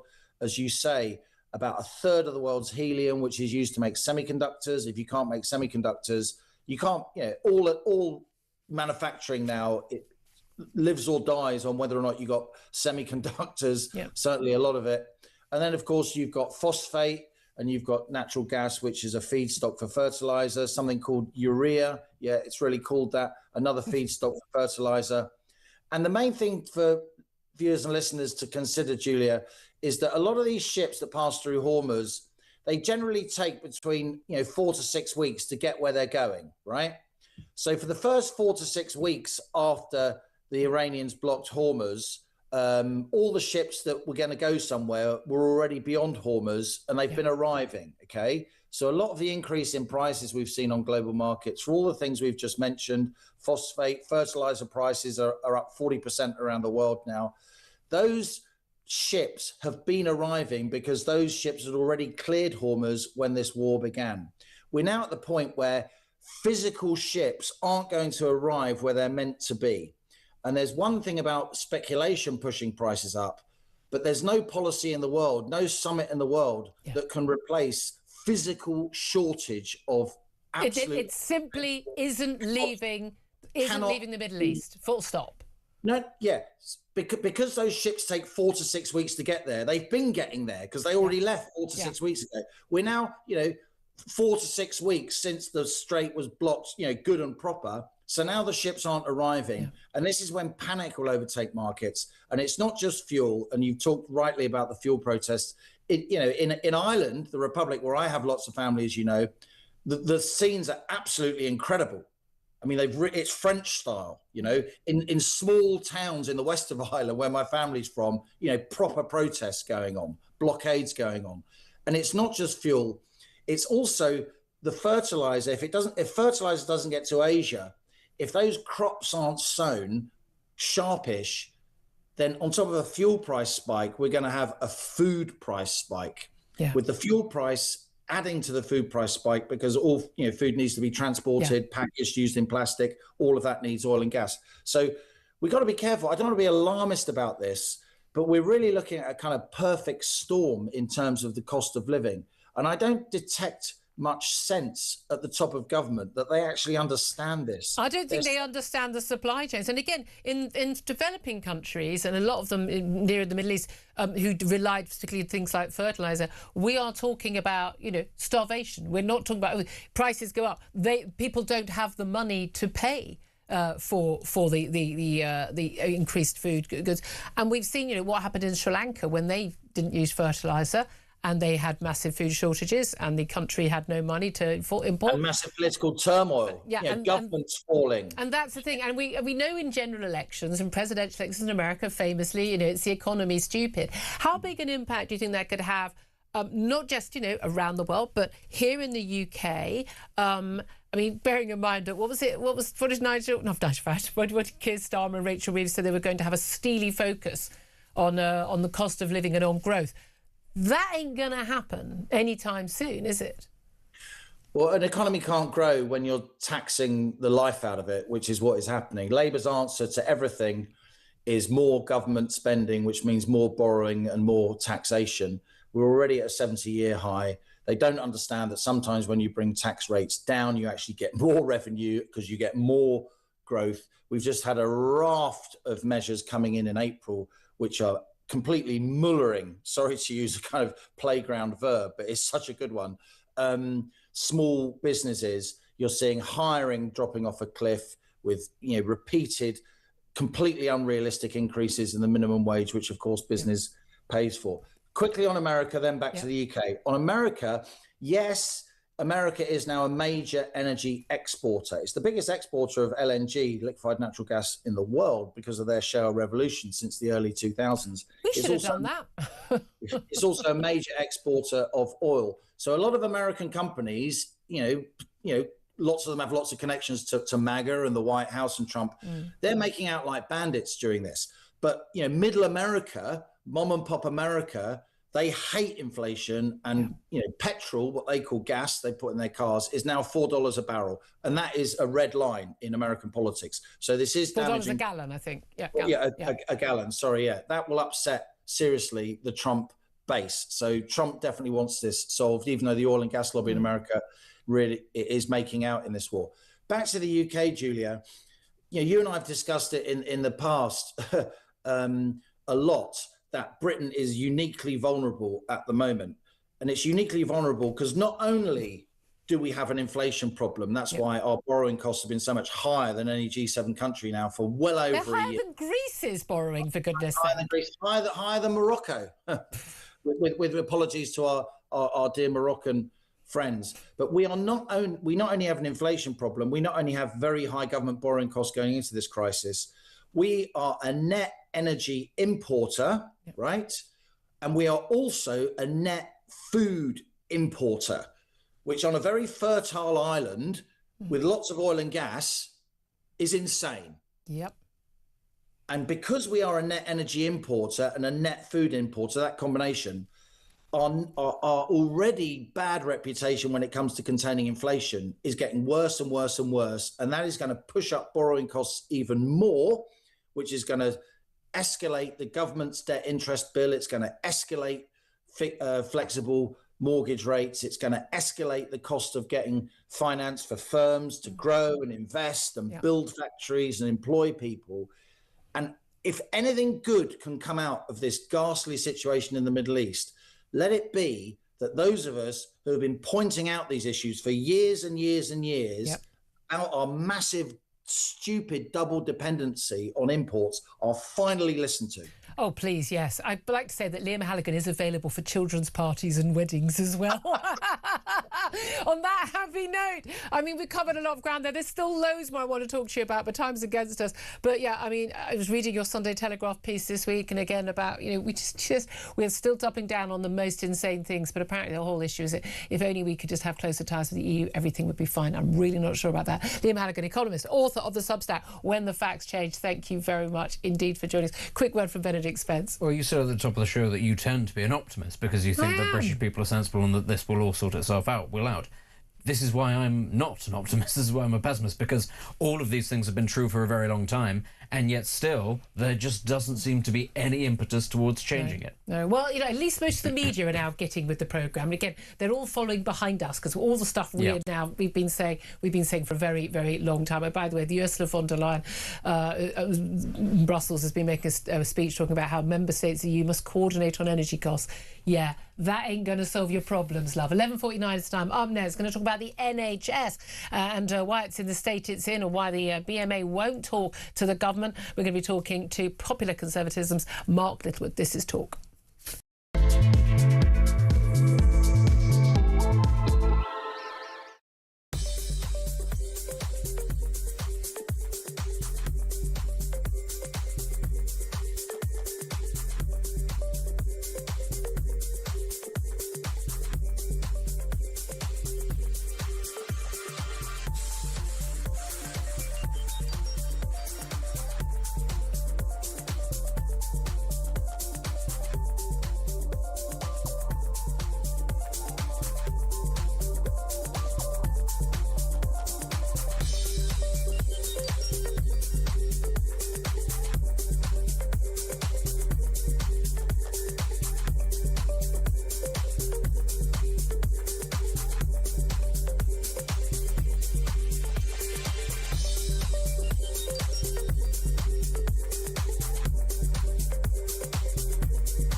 He's just trying to take credit, Keir Starmer, isn't he? This man is not a leader. He's not the statesman that our country needs. He's failing us at every single level. Donald Trump understands that Keir Starmer is fundamentally not a patriot. He's not on the side of the West.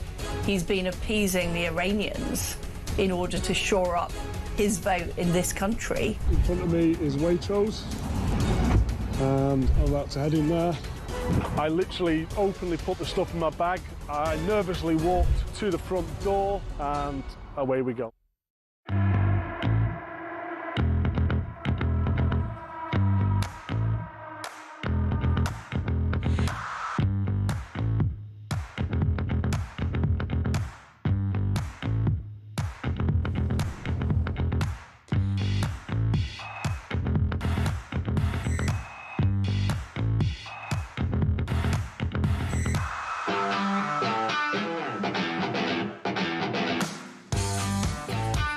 Across the UK, on DAB+, on YouTube, on your mobile, and on your side. This is Talk. This is Talk. I'm Julia Hartley-Brewer. 11:52 is the time. Let's get to my next guest. Director of Popular Conservatism, Mark Littlewood, joins us right now to discuss the state of the NHS. A very good morning to you. Morning, Julia. Good to be with you. Thank you so much for joining us. Now, we've seen the end this morning of the latest doctor strike. 15 doctor strikes we've had, which is weird. A lot of them have happened under Labour, but they said they were going to sort that out. It doesn't appear that they are doing so. Wes Streeting is refusing, he says, to basically give in on the wage demands we've got. He's also saying he's refusing to cut health to boost defence spending. He's done a speech this morning, despite a report, the IPPR, this is the Institute for Public Policy Research, very much a Blairite think tank, published a report out today showing that after analysis of 22 wealthy nations, found that our health service ranked almost at the bottom of a league table for so-called treatable mortality. Basically, we have the worst survival rates pretty much in the developed world, despite record funding for the health service. But we're told that the answer isn't to get rid of the monolithic health service and move to the system which most other countries have, which is this sort of social insurance policy. What do you make of that report? Yeah, well, it's odd, isn't it? Because the data it puts forward would suggest that we need to have a long talk and a serious discussion about how we provide healthcare. I think we're second from bottom on treatable illnesses. I think the USA might even be bottom. Yeah. So it's the right way they spend twice as much. And they spend a fortune, yeah. And too often we get into this argument about, well, shouldn't we stick with the NHS? Because for all of its problems, nobody wants the American system, which is incredibly expensive. As if there are only two options on the table. Yeah. Well, I find that a bit of a Little Englander attitude. I think we should actually look across the channel and see if we can learn anything from our European neighbours. And they seem to perform enormously better on the key metrics. We shouldn't be looking at life expectancy. That's caused by a whole range of things. Yeah. For example, a high murder rate will mean your life expectancy goes down. That's nothing to do with healthcare. Yeah. What we should be looking at is... no, but also, you live in the Mediterranean... What's your chance of... No, you live in the Mediterranean diet. There's a certain lifestyle. There are different countries have certain different impacts on their health. But you're talking about if someone gets, heart disease, if someone gets cancer, basically you're better off being treated in not just France. You're better off being treated in Romania than you are in the UK. If you would look at these, across a range of serious illnesses, cancer, a heart attack, you've had a stroke. If you like, what we're looking at is what's the chance that you're still alive 1 year later, 2 years later, 5 years later. And the last time I looked at the statistics, the UK was slightly behind Bulgaria and Slovakia. And you would have thought with the UK's wealth and abilities that we would be well ahead. But wait a minute, but we're told, are we not? That's because there was decades of underinvestment, particularly in the austerity years, even though, like a small point worth making, there'd been a banking crash in 2008, 29, and actually the Tories actually stuck to the Labour Chancellor's, Alistair Darling's, spending plans. I mean, Labour wouldn't have had any more money to spend if they'd been in office. That's a simple matter of fact. But their argument is that there was this massive underspending at a time when we had an ageing population. We've had this massive big bubble of, my parents were in this, the baby boomers who are suddenly in their 70s and early 80s needing a whole heap of different healthcare. There are lots of them. They're living a lot longer. And there are a few workers paying for it, and that's kind of the problem. What would you say to that? It is true, if you go back 10 or 15 years, that the proportion of our national income that we were spending on health was a sliver lower than our equivalent Western European countries. But that's no longer the case. As a proportion of our total national income, we're about in the middle. We're not startlingly high like America, but we're not startlingly low. Of course, an argument made for the NHS was that it would have such great efficiencies of scale that we'd be able to get away with spending a bit less because of the hyper efficiency of having one single provider. But now, as we're speaking today in 2026, this argument for underinvestment simply doesn't hold. We have now tested increased NHS spending over and over again. We've tested this theory to the maximum to, unfortunately, a spectacularly poor series of results. So I think the idea now that you shovel more money into it, rather than at least looking at the systems, needs to really be put to one side. And the idea... The idea that you would want the British health system over the Dutch or the Danish or the German strikes me as ludicrous. And again, what the NHS was... There's something to learn. Yeah, exactly. When the NHS was created, it was a fantastic, wonderful system. But again, they didn't plan for it to be doing quite so many treatments. People were living, 20, 30 years less at the time. There weren't all these expensive treatments. But the reality is, no other country has copied us. I think, Cuba. But there's a reason why they haven't. And lots of people have this idea, as you say, oh, well, we don't want to be like America. God, no, we don't want to be like America. The health outcomes in America, unless you're very rich, are absolutely appalling. But most countries aren't like America either. And we've got all these other countries, which, by the way, a lot of our doctors are happy, who love the NHS, are happy to go and work in Australia, Canada and elsewhere. But it's fascinating. They have almost, to a T, these social insurance systems where, weirdly enough, people are not dying on the street. People are getting healthcare, and they're getting it quicker, and they're getting it better, and they're living longer, which surely should be the only thing that we should care about.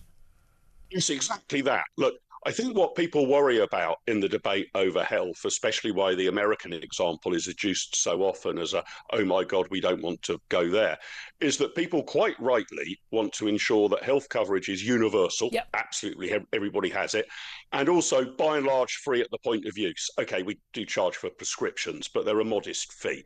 So that's what people want. And they're very nervous about moving to a system that might be, oh my God, I've suddenly been diagnosed with cancer and I need to find £500,000 or I'm going to die.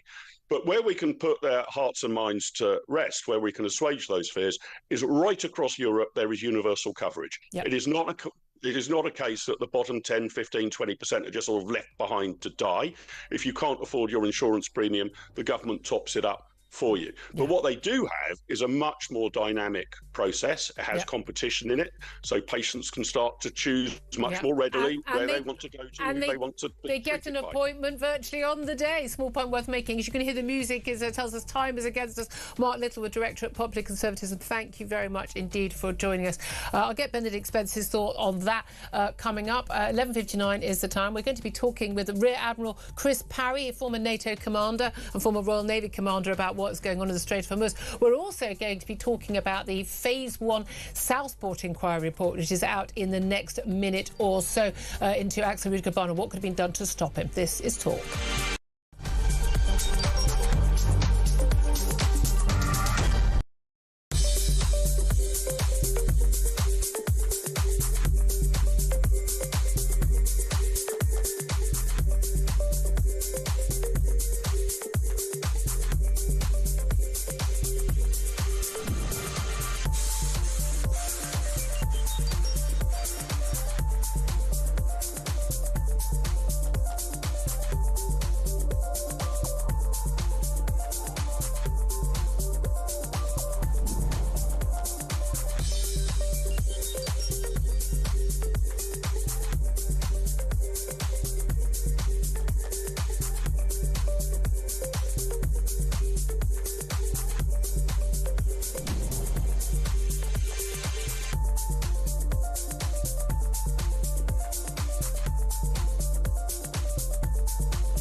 Across the UK, on DAB+, on YouTube, on your mobile, and on your side. This is Talk.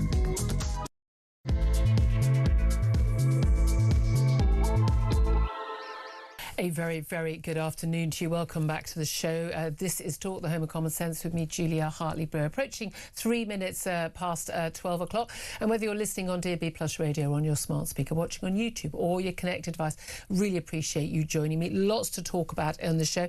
Coming up, we are going to be talking about the Southport inquiry. They've just released the first report of the inquiry's Phase 1, looking at basically what could have been done to stop the Southport killer, Axel acquittal Rudy Cabana from killing those 3 little girls, attacking 8 other little girls and 2 adults as well, failing to stop him before he carried out those murders. An incredibly damning report, that is. We're going to be talking to Chris Phillips about that, of course, former head of the National Counter-Terrorism Security Officer, and of course a former Met Police DCI as well. Coming up in just a moment, we are going to be discussing Donald Trump's blockade of the Strait of Hormuz and Keir Starmer's refusal to join in. Labour MPs demanding that Keir Starmer kills off his Che-Goster, which is pretty much gone by now, but also that Boris Wave costing British households £20,000, according to analysis by Reform UK. There's a lot more coming up on all of that. Joining me for the conversation is Benedict Spence, a Conservative commentator. Thank you so much for joining us. I wanted to get a quick response from you from the on the health service, but we've just had and just speaking right now is the chair of the Southport inquiry. This is Adrian Fulford. He's the inquiry chairman, and he's published a report in the last couple of moments, and it's extraordinarily critical of basically pretty much every agency that could have, and as he says, should have stopped the murder of those 3 little girls, and also remember all the other little girls who have had life-changing injuries. But the Southport attack, the inquiry has found, would not have happened if the killer's parents had done, quote, what they morally ought to have done. The teenagers' parents, Alphonse Rudy Cabana and Letitia Mosea, they knew their son was hoarding knives. They knew they were arriving. They knew he'd, expelled from school for carrying a knife into school 10 times. They knew what he was looking at in terms of online content, violent content, chilling, described by the inquiry chair. And they knew he'd been making poison, the ricin, in his room. They knew all of that, and they failed to warn the authorities because they didn't want him to be taken away by the authorities. He's strongly critical of the moral failure of the parents to warn the authorities about his weapons, and he says what I find was their fatalistic approach to the risk that Rudy Cabana posed of violence to others. The families of B.B. King, Elsie Dot Stankum and Alice De Silva Egua, aged 6, 7 and 9, who died after receiving multiple stab wounds during the attack, and extraordinary, there's other 8 little girls.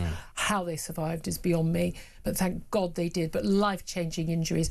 Their families have previously called for the killer's parents to be held to account for their son's crimes. Now, Rudy Cabana was jailed for 52 years back in January last year. Again, I don't know why they can't just say for life.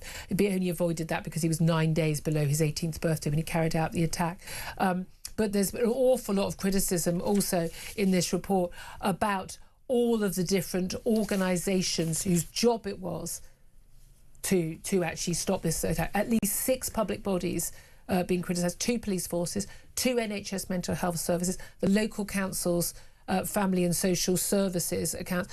No retailers selling him weapons and machetes and the like. But all of these organisations being referred to Prevent twice, but he wasn't definitely Al-Qaeda, so they weren't quite sure what he was involved in, and therefore they didn't stop him. Everybody knew that this young Welsh choir boy was no longer a normal 12-year-old Welsh choir boy whose parents were, immigrants from a violent war-torn state. They knew he was a potential killer. He was carrying knives. He was threatening people. He was obsessed with death and genocide. And they knew it, and no one acted. And those 3 little girls are lying under the ground now because of that. I think, though, that this is, frankly, it's actually quite a good snapshot of the holistic failure of Britain, which is that you have all of these different agencies, any one of which, if they'd done their job, might have prevented this. Just one of them had. But the point is, none of them do. And on top of that, you've got the failure of the parents at home. There's a selfishness and an inherent, I would say actually, an inherent selfishness, self-centeredness about far too many private individuals in this country who do not look at things in the round. As you said themselves, because they were worried that their son was going to be taken away. He should have been taken away for the good of the community. And then their son wouldn't be in prison for the rest of his life as well. You have to have greater vision, actually, about what your responsibility is, not just to your family, not just to your clan, not just to your street, to everybody. And that's my problem with all of this, is that far too many things are slowly being allowed to fail. Far too many elements of our society are just decaying, frankly. Yeah. Why are we surprised that actually, because we're talking about this because it's a particularly horrific event, but there were people stabbed in London this week. There were people stabbed. It made the headlines, but it didn't make the headlines in the way it once did. This is becoming normalised now. Why? Because so many elements of British society and the state and again, you look at the Nottingham killer as well. You're in exactly the same, absolutely same circumstances.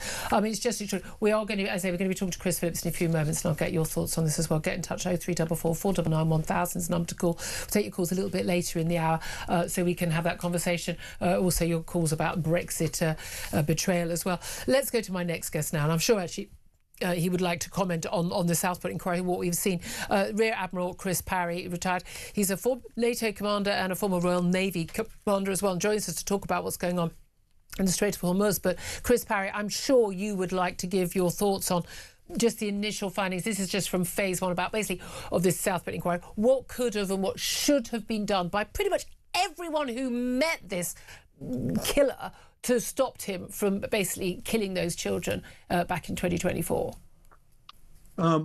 Julia, I think we've got a common psychosis in this country today, and that is the difference between the truth and what people want to believe. I think that's where it starts. But, within about 12 hours of that happening, I knew there was a connection between the Taylor Swift issue and something to do with Islamic terrorism. Because you'll recall, about 2 weeks before, they had banned a concert in Austria. Yes. Over Taylor Swift. They had to cancel it because of the threats. And so immediately I wanted to come up on Twitter and say, hang on, there's a possible connection here, and there may be a wider threat to the public. But of course, that would have landed me with a police interview and possibly jail if I'd have done that.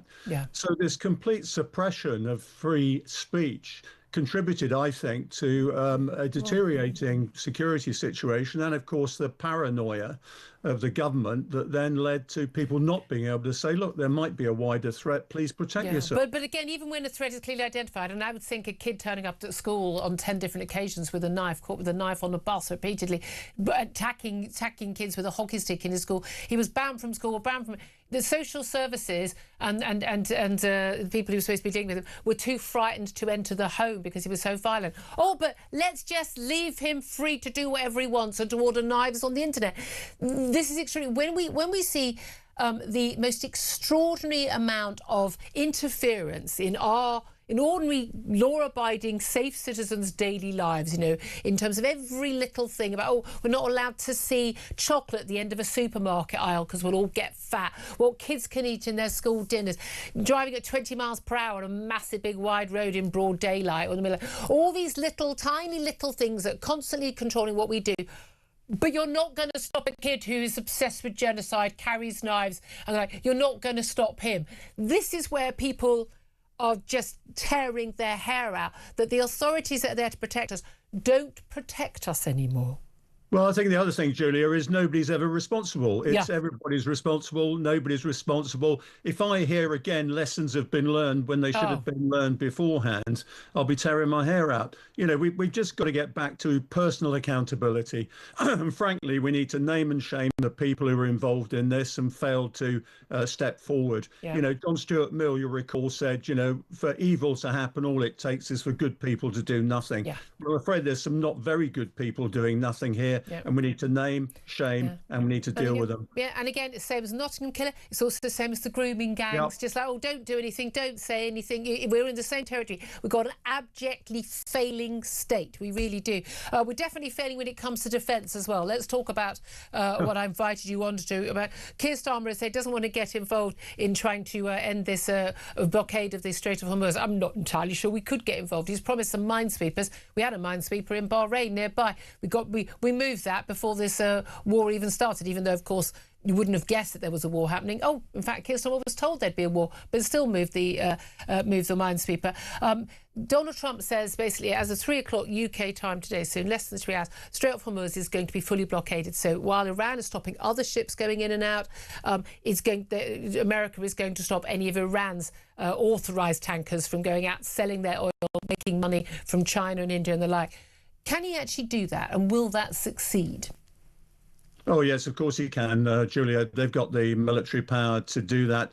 I mean, the blockade's really an excuse to get their military forces on the ground, not only to hold down Iran's economy, but also to reassert presence in the event that they need to start war fighting again.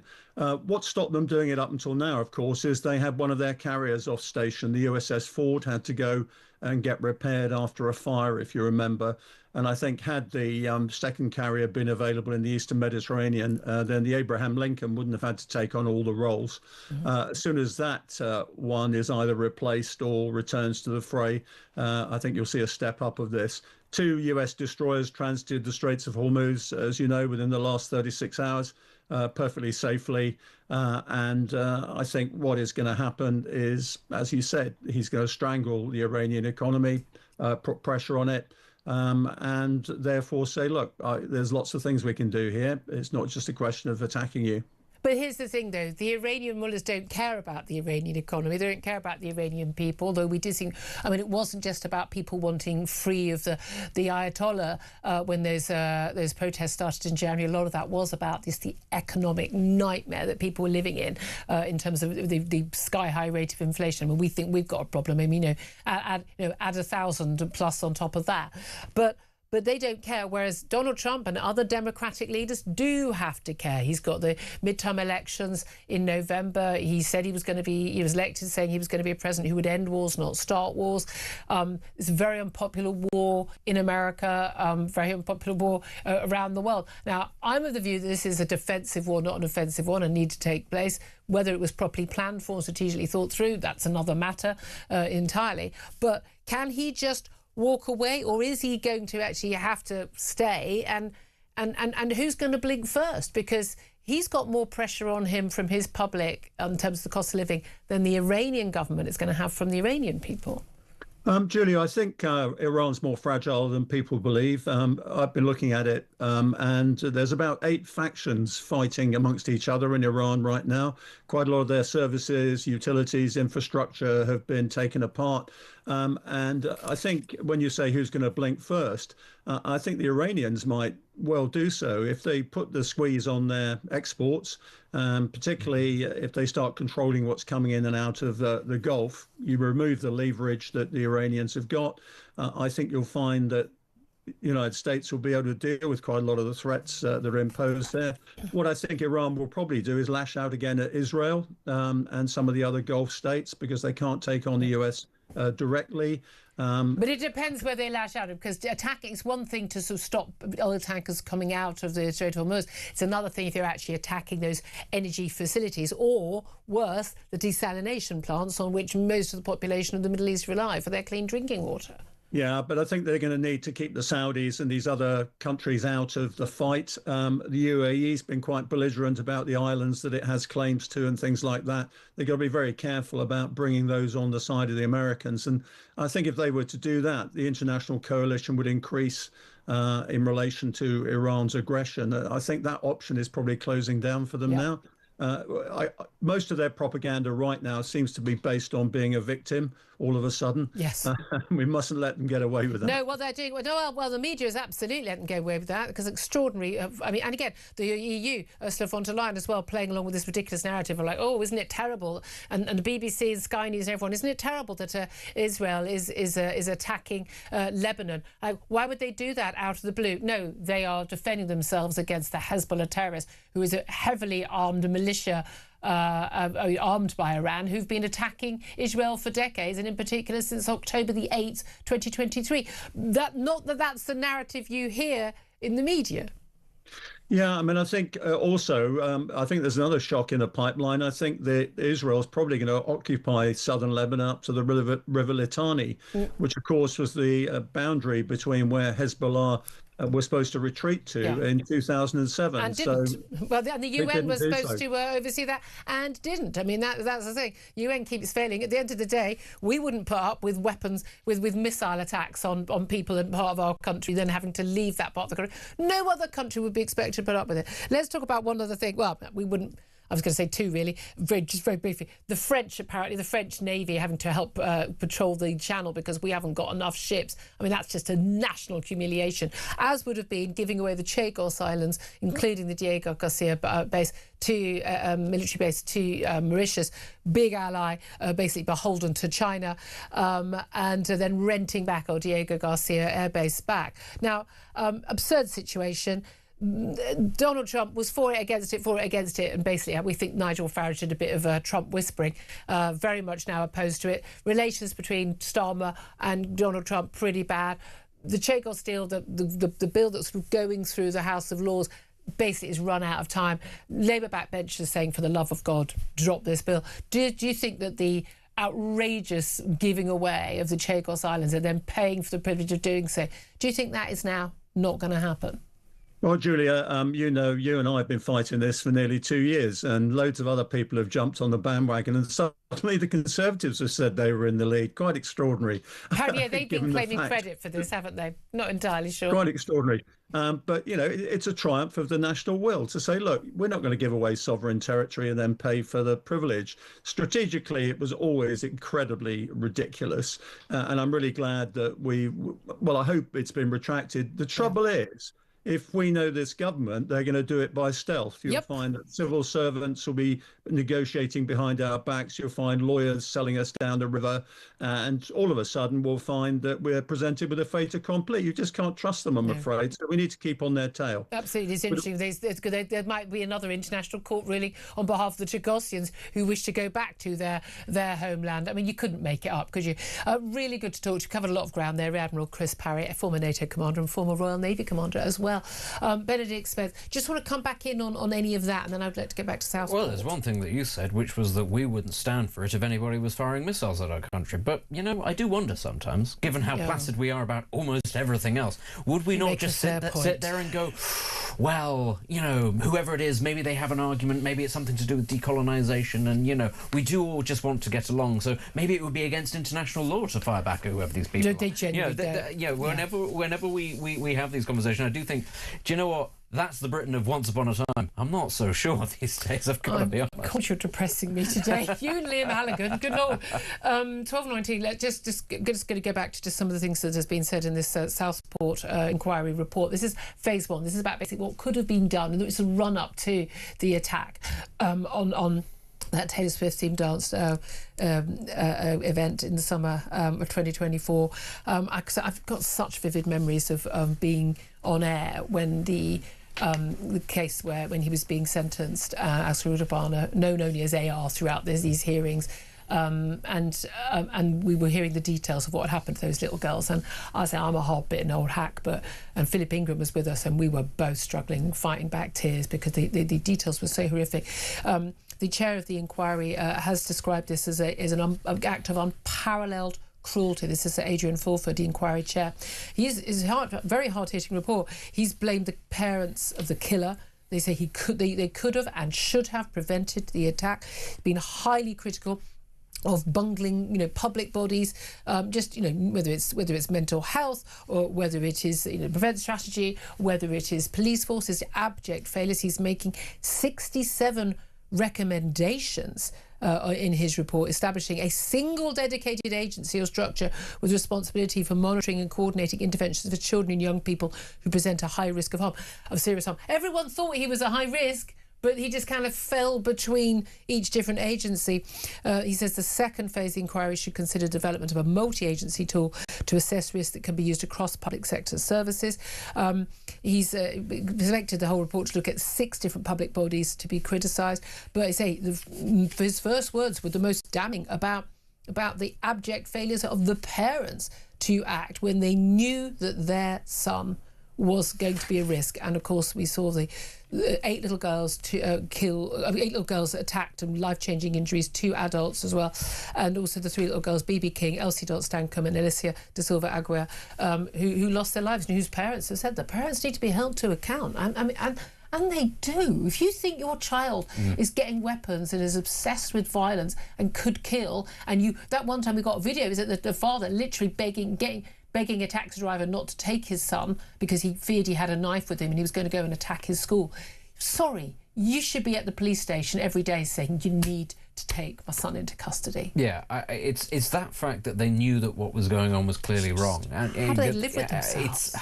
It's just tremendously frustrating because it is that sort of breakdown of societal responsibility, ultimately. You know, we get it. It's your son. But if you're that scared about what he's going to do that you're saying to somebody, no, don't do that because he might do this, what do they think was going to happen? If you're scared of your own child. Exactly. What do they think the end result of that? It so often is the case in Britain these days. What do people think the end result of just sort of holding off and hoping that the worst case scenario doesn't happen? What actually ends up happening is, of course, the worst case scenario happens. And this is whether it's a foreign policy thing or a domestic policy, a mass migration, whether it's the massive tax burden on us, all of these things. The attitude is, put it off until tomorrow. It'll sort itself out, and it never does. It never does, indeed. 12:23 is the time. We're going to be talking to Chris Phillips, former head of National Counter-Terrorism Security Office, about the details of this report. This is Talk.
He's just trying to take credit, Keir Starmer, isn't he? This man is not a leader. He is not the statesman that our country needs. He's failing us at every single level. Donald Trump understands that Keir Starmer is fundamentally not a patriot. He's not on the side of the West. He's been appeasing the Iranians in order to shore up his vote in this country. In front of me is Waitrose, and I'm about to head in there. I literally openly put the stuff in my bag. I nervously walked to the front door and away. Across the UK, on DAB+, on YouTube, on your mobile, and on your side. This is Talk. This is Talk, the Home of Common Sense, with me, Julia Hartley-Brewer. Right, well, let's talk right now more about that detailed report and announcement from the Southport inquiry, looking into basically what could have and what should have been done to prevent that awful, horrific stabbing spree carried out by Aksa Rudakabanda that took 3 little girls' lives, left 8 others horrifically injured, and 2 adults as well. Let's talk to Chris Phillips. He's the former head of the National Counter-Terrorism Security Office and a former DCI with the Met Police as well. Good afternoon to you, Chris. Good afternoon, Julia. Well, this inquiry, I mean, the report is as horrific as many of us would have expected it to be. Lots of expectations given the hearings that have been public from what we've heard from the parents of the families, but from the parents of Aksa Rudakabana himself, various different agencies, former head teachers, you name it. We knew there was going to be a lot of criticism, but it is interesting that the first criticism he made was of the parents, and he was very, very clear. He says that it would not have happened if the killer's parents had done what they morally ought to have done, and he talks about the parents Alfonso Rudakabana and Letitia Muser. He said they knew their son was hoarding knives. He knew they were accessing what he called chilling, violent content online. They were scared of him themselves. They knew he'd been making poison in his room, and they did not act. What do you make of that? Well, yes, that is clearly an issue that you just can't explain. But the trouble is, we have got a series, many young people that have gone out of control, that their parents can't control across the country. We know, if you just look at the amount of stabbings and knife crime, we have got lots of parents that are unable to control their children. That's one thing. But this is mental health. And mental health is something that, as a country, we've really let go to wreck and ruin. I mean, in my early days, I remember many hospitals where people with severe issues like this were locked up. Those don't exist anymore. They've been put out into the community. Care in the community, Chris. Care in the community, and the care in the community then, of course, gets cut. And if you've been speaking and listening to police officers over the last 20 years, they would say that a huge percentage of their time is spent dealing with mental health cases. Yeah, and again, there's also the issue, though. Again, when everyone's got a mental health issue, no one has a mental health. You can't actually focus your resources on people like this man who went from being apparently a perfectly happy-go-lucky little, this is a little Welsh choir boy image that we saw for the first year after that crime, to being, in a very short period of time, utterly deranged, violent and dangerous to everyone who came across him. And yet he managed to fall through the cracks. And this thing is not just about the parents. And it is interesting. The inquiry chair, Sir Adrian Fulford, says he's urging the public not to unfairly target the parents or indeed other people in other agencies. Shouldn't be used to vilify or unfairly attack any of the individuals or the bodies for whom they work. And I agree with him on that. He says their life at home must have been little short of a nightmare, given, to use the words of his own father, Axel Rudikabana had turned into a monster. But yes, I think they should have acted. But this is the thing. We see again and again and again in what we've seen in the inquiry hearings and in this report, systemic failure. So a kid who takes knives into school on 10 different occasions, who has to be expelled from his school because he's turned up and attacked children, violently with a hockey stick, who was hoarding knives, buying them online. His parents knew that. Who when social workers and others went to see him at home, either wouldn't be allowed in, or he wouldn't agree to see them, or they were actually too afraid to go in unless a police officer was with them. And yet he was left in the community, able to basically roam at will wherever he wanted as a young man. He may have been under 18, but he was still a danger. And agency after agency failed, like the prevent strategy he was referred to twice. But because they weren't sure whether he was Al-Qaeda, whether he was Islamic, he didn't fit into any particular category. So they went, not our problem, handed him on to the next one. Three little girls. These little girls had to be buried by their parents because of that. That's unforgivable.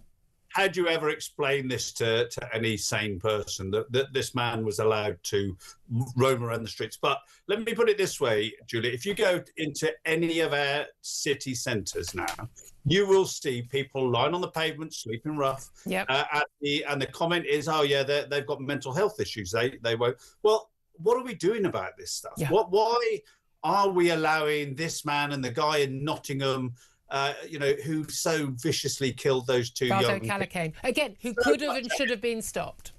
Well, they should have been stopped and they should have been dealt with. And we need to have a mental health system that works, that actually deals with people and locks people up if they're not safe to be in the community. And that's the issue, isn't it? And again, as you said, and it's something loads of police officers have been saying for a long time, that a huge amount of their time is spent dealing with people who are severely mentally ill. And we're not talking about somebody, who claims they need an extra hour in an exam, for goodness sake, because of their autism. And this is the thing. The fact that there are so many agencies, so many people, there would have been so many different people who'd have been assigned this boy and then young man to basically, use their so-called expertise on. None of them acted. None of them did what needed to be done, which was to make sure that he was not a danger to others and indeed to himself and indeed his own family. They fear. There, as you say, there are far too many parents who are, especially lone mums, terrified of their children. I often look at parents. I'm looking at how they allow their 6-year-old or 8-year-old to behave with them, and I'm like, yeah, good luck when he's 16, love, because that's going to hurt then. You know, you're allowing that behaviour now. We have an abject failure parenting. We've got an abject failure in our mental health units and in our policing and in prevent and all of that. And as my previous guest is going to say, we're going to be told that here are a load of recommendations. We're going to have some agency that's going to pull it all together and lessons will be learned. And I don't think a single person listening to that, it believes a word of it. No, and you know, it does come down when it comes into politics here. This does go back a long time. There's a lack of investment into all of our services. Policing, absolutely devastated. No one 20, 30 years ago would have ever thought that our police force would be so bad as it is now. No one would have thought that. And mental health services, no one would have considered that. You know, we've always had people with mental health issues, but the fact is that now you go into our city centres and they're lying on the streets. And they've come in from other countries sometimes. Yep. And we just brush them off as that being a normal situation. It's not normal for people to sleep rough. It's not normal for people with mental health issues to be roaming around the streets. And we need to get a grip. And, you know, we've said this before, Julie, we've had these conversations. Yeah. Society needs to get a grip, or things are just going to get worse, and we'll have more of these type of incidents. Yeah, and again, and we know again and again, often the situation has been again this. Although he was, yes, we know he was born in Cardiff. We all remember but actually, you know, his parents were from a war-torn state and had seen some horrific things, and you know, this idea that, well, you know, he's a black kid, you know, and excuses being made. He was autistic, excuses being made, and not putting safety as the number one and frankly only thing that needs to be considered. Now, Fulford, the chair of the committee, of this inquiry, he says that Rudy Cabana's case was passed from one agency to another. He says in an inappropriate merry-go-round, in a failure, he says, that lies at the heart of why he was able to mount that attack. He said there were so many warning signs of his capacity for fatal violence. For instance, he says it was a watershed moment when he took a knife to his former school in December 2019 and attacked a boy with a hockey stick, as I mentioned, should have led to a conclusion from all agencies that he posed a high risk of harm. In 2022, when he was caught on a bus with a knife, he should have been arrested, and his possession of an Al-Qaeda manual and ricenses would have come to light then, but they weren't told that he had a past risk, so none of that happened.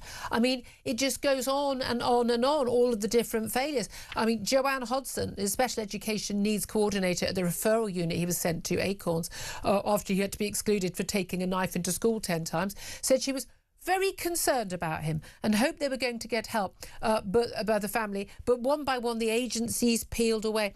By the time of the killing, he had not been seen by any of the services that are supposed to have seen him for months, because each time they couldn't get in, they just basically took him off the books.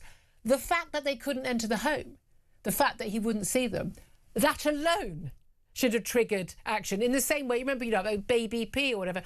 Well, the social workers didn't see the bruises because they couldn't get in. No, not being able to see the child is the giveaway you need to take the child into safety. I mean, again and again and again, this happens. Do they never learn their lessons, or are they just like tick box exercising? Well, to some extent, I think they are. But the key thing is, what would happen if he was taken into custody and he was sectioned? There's a pressure to get them out again because it costs too much money and they don't have the resources to keep them in. Yeah. You know, and it's a bit like just taking it into the round, if you like. You know, police officers are criticised for stop and search. It shouldn't be the police officers that are doing stop and search. It should be the parents stopping their kids from going out with knives. Yeah. Yeah, I mean, that is the key thing. And the fact that the kid was having these knives delivered and the parents were aware. How much culpability should there be for them? Look, I get, you know, I don't want these people, I think they have moved home, I believe. I don't want these people sort of, you know, shouted at and abused in the street. I don't think that solves anything. I really, really don't. And a lot of people might say, well, you know, they're as much a victim. Well, no, you didn't bury your kid at the age of 7 years old. So you're not. But people shouting at them or threatening them doesn't solve anything at all. But should they face some sort of criminal action, prosecution for failing? If you know someone could commit a crime and you don't do anything to stop that crime, is there any duty of care there? Yes, there should be, absolutely. And, you know, we've got conspiracy acts where people have literally, planning and taking part, but also a failure to report. It should be a criminal offence. It is a criminal offence. Yeah. And yes, prosecution. What good is it going to do? It's not going to bring those poor girls back. What we've got to, we can only look forward. It's nothing much we can do now about these poor girls and those that have been injured, other than to look after the victims. But what we've got to do is make sure that it's very difficult for that to happen again, and that the people that have got the responsibility, whether it's the parents, then other parents need to realise that if they don't do something practical to stop this from happening, then they can be prosecuted. And likewise, the social services need to just have the resources. The police need to have the resources. They do, but also there needs to be someone responsible. Who like when you release a mentally ill patient, from hospital, say with Valdo Callicane in Nottingham, who's responsible? So you convince this person is safe. So if this person turns out not to be safe, what happens then? Decisions by committee mean that no one takes responsibility, and then there is no punishment for the sort. When I say punishment for failure, 3 little girls in tiny little coffins is some kind of failure. And if you go back over the years, Julia, you'll see loads of instances where people have been deemed, put into hospital, the doctor or whoever, doctor usually, releases them, and almost immediately criminal offences take place. Now, there should be some responsibility for that. But you do have to give the doctors the resources to be able to do the job of locking them up if they have to. Yeah, absolutely. And it's interesting. One of the recommendations apparently that is being made is that restricting the access to the internet for young people. I mean, again, that's like the whole let's have slightly blunter knives argument. I just despair. I really despair. Chris, really good to talk to you. Chris Phillips, former head of the National Counter-Terrorism Security Office. Appreciate you joining us. Benedict Spence, listening to all of that, I mean, it does make you despair, doesn't it? It does make you despair. And part of the problem is, as has sort of been touched upon before, you don't trust that anybody will learn from this. That's the thing. It doesn't matter how many times people say that they'll do it. I think we've just got to a point now where people, I'm sorry to say this, shrug and just assume it's not going to improve. They don't believe that different government agencies, different bodies will learn, that there'll be any new, there might be any kind of reviews or new safeguards put in place. Will these actually work? I don't think anybody believes that they will. And I think that that's the real issue here. We're at a point now where nobody thinks the state will improve on. I'd like to point out that the real problem here was not this the abject failures by the parents and all of these agencies to allow this young man to kill and stab and maim. The real issue was people writing hurty tweets on the internet. It was a big problem. Please try to keep up, Benedict, because that's the real issue.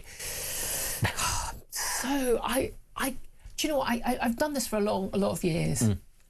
I can't keep talking about these stories. No. I cannot keep talking about the abject criminal failures of our authorities to keep people, but particularly our children, safe. Yeah. I can't the frustration, you can see why people end up on the streets and why people, the people are just saying it's enough is enough. But not that many people relatively are doing this, and it's huge numbers that are, but not enough people have yet reached that. And what I'm just going to say this, and I know this is going to be very controversial, is that our society doesn't actually prioritise children. I don't think it does. I don't think it thinks about what is important to a society in general, and that is that you bring up the children and try to give them a better opportunity. I think we've lost sight of that. And you have to say, it's not just us, it's across the West in general. The attitude is not that you need to improve things for your children. It's for other things. I'm pretty sure that being able to send your kid to some sort of holiday activity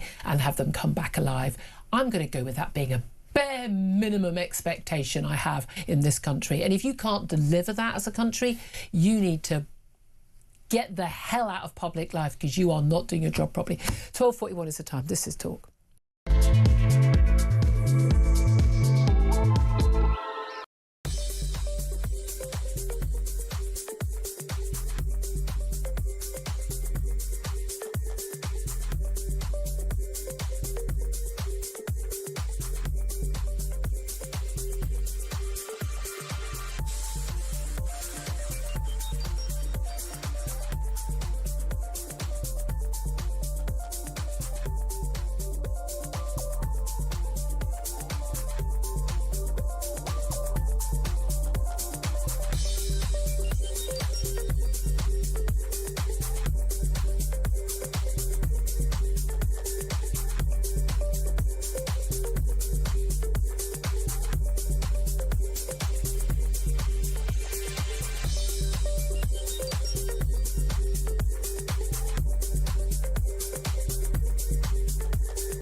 Across the UK.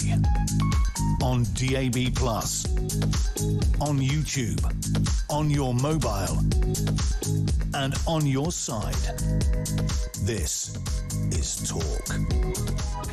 Good afternoon. Welcome back to the show. 12:43 is the time. Let's go to my next guest now. He's Philip Kisley, Senior Fellow at the New Culture Forum. And Philip, thank you so much for joining us. Oh, thanks, Julia. It's great to see you. Well, obviously wanted to talk to you about this Boris Wave story that Reform are talking about today at press conference. But I'm sure you have been watching the footage of this inquiry from the Southport inquiry and this statement from the chairman, and the blame on the killer's parents, then the failures of all these agencies to act that left these three little girls, BB King, Elsie Stankham, and Alice da Silva Aguera, in coffins, 8 other little girls with life-changing, terrifying injuries, and many other little girls terrified and traumatised for life, and 2 adults as well. What's your reaction to that report? Well, it's one of being stunned and being angry. Yeah. I say I'm stunned, not because any of it's new to me. It's because it's not new to me. Yeah. And I know that this society does not prioritise safety, children, women, all the rest of it. It prioritises, I was just listening to you, it prioritises, I was just writing it down, identity politics, skin colour, an offence. It prioritises a small number of people who politically take offence. Yeah. And when that happens, safeguarding goes out of the... We see it on every single thing, every single issue, Julia, right? We see it in terms of borders, okay? People coming into our country, we're going to talk about that in a minute, who have no concern about sexually assaulting women and children. We see it with the trans debate, okay, where biological men just are allowed, well, were allowed into women's sports and women's spaces. It's always the same thing. It's about priorities, and our society is upside down in terms of what it takes seriously. Oh, I couldn't agree with every single word more, I have to say. Look, let's talk about the announcement from Reform UK this morning. They were talking about basically getting rid of things like indefinite leave to remain. And there's been this big concern, so much so that even Shabana Mahmood, the Home Secretary, and the Tories are also talking about, extending the right to, limiting the right to indefinite leave to remain to not just after 5 years, as you currently do after being here, but after 10 years, higher requirement in terms of your wages, your English language ability and all of that. Reform have said quite categorically, no, we're just going to get rid of it entirely. You'd be on 5-year visas and that's it, and you basically have to be a net contributor. So you're earning well over 35, 40k to be able to be doing that. But also they're talking about this Boris Wave, this 1.6 million people who moved to the UK under Boris Johnson. Many would argue massive betrayal of the Brexit promise to take back control of our borders.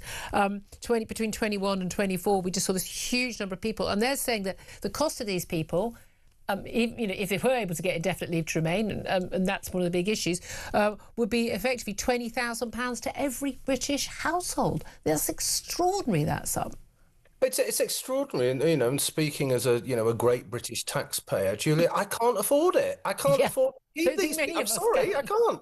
They're called low wage, high dependency, aren't they? But most of them are no wage, total dependency, and that is total catastrophe. The vast majority of the people who came in that wave didn't come for work. They're either the dependents, the children.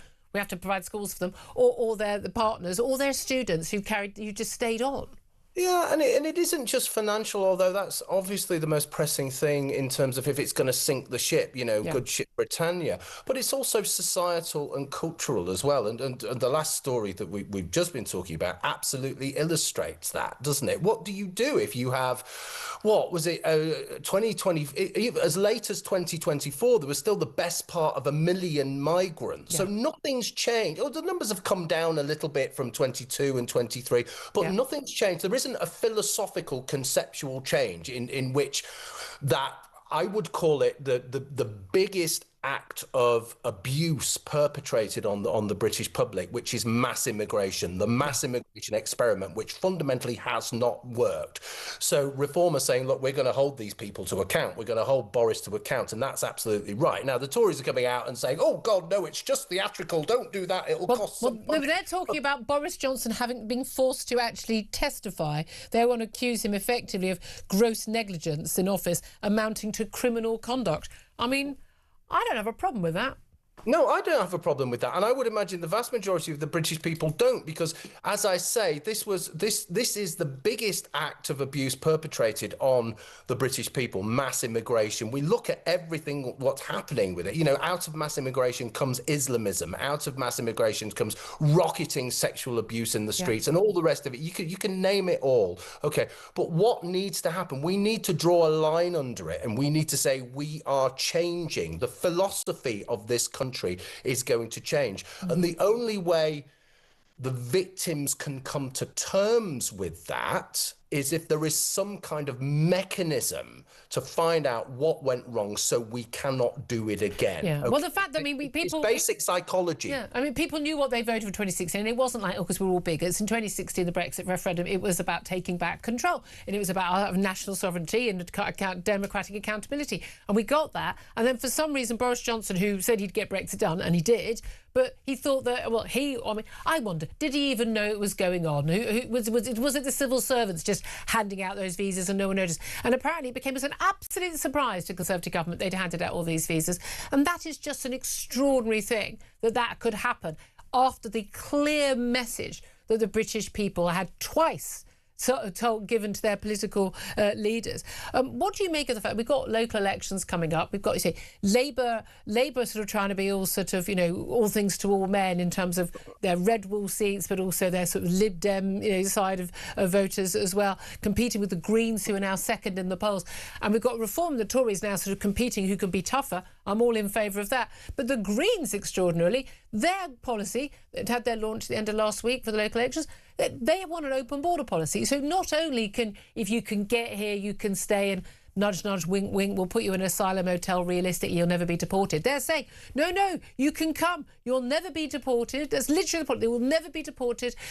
You won't even need to seek asylum because you could just come here, and we'll pay you a basic income just to be here.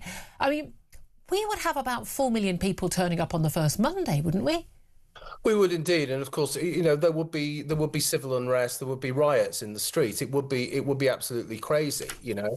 But the thing is, it's not just that. That's just one part of it. Also, they want to kind of legalise all things to do with the sex industry. So that would be brothels on the high street as well as Turkish barbers.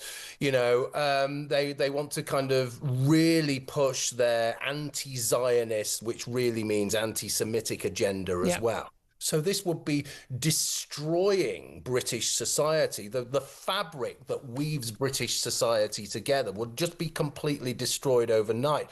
Now, the Labour Party are hapless. They're like a rabbit in headlights as far as the Green Party are concerned, aren't they? But the Green Party are a real threat to us. As I've said before, they represent the three things that are an absolute and definite, clear and present threat to this country. One is mass immigration, okay, which you've just outlined beautifully. The other one is Islamism. Okay, they are essentially the Islamist party because they're not interested in the environment anymore. You've never mentioned it. Never mentioned it. And three, Julia, is identity politics. Now that poisonous combination of all those three things, all the troubles, which are the big troubles, the big issues that are currently affecting this country, all come from those three things. And the Green Party are the most poisonous personification of them. So the people who are voting, I mean, I couldn't believe Gorton and Denton, but the people who are voting for this kind of stuff and the practices around family voting and all of the rest of it are so poisonous that we need to deal with those mechanisms as well as the cultural and societal Absolutely, although, Kessan, we're told the official reports denied that was an issue, but there we are. So good to talk. She covered a lot of ground there. Philip Kisley, he's a senior fellow at the New Culture Forum. Always good to talk to you. Right now, though, summer is on its way. There's no better way of spending a sunny afternoon than at Wimbledon, and we're giving you the chance to be there. We've got 2 tickets on Centre Court on Monday the 6th of July, and you could be there right in the heart of the action with official Wimbledon debenture seats and enjoy exclusive access to the debenture lounge all day long too. I've done this. It's brilliant. I cannot tell you how much fun this is. Here's how you could be in with a chance to win. For your chance to win, text TALK.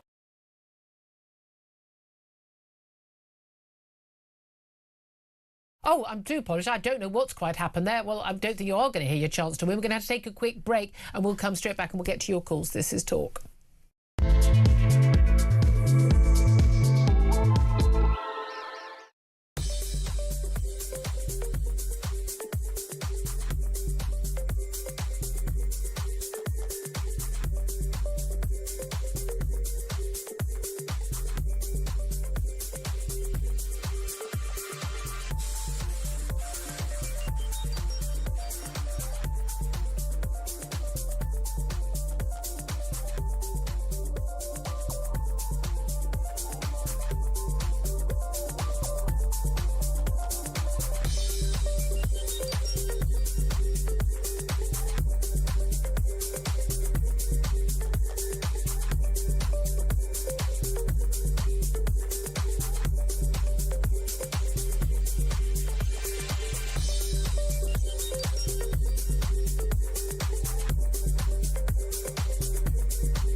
He's just trying to take credit, Keir Starmer, isn't he? This man is not a leader. He's not the statesman that our country needs. He's failing us at every single level. Donald Trump understands that Keir Starmer is fundamentally not a patriot. He's not on the side of the West. He's been appeasing the Iranians in order to shore up his vote in this country. In front of me is Waitrose, and I'm about to head in there. I literally openly put the stuff in my bag. I nervously walked to the front door, and away we go. Across the UK, on DAB+, on YouTube, on your mobile, and on your side. This is Talk. Good afternoon. This is Talk, the home of common sense. Sorry we couldn't get those details of the competition. I'm sure it'll be on again in the next hour or so. 12:54 is the time.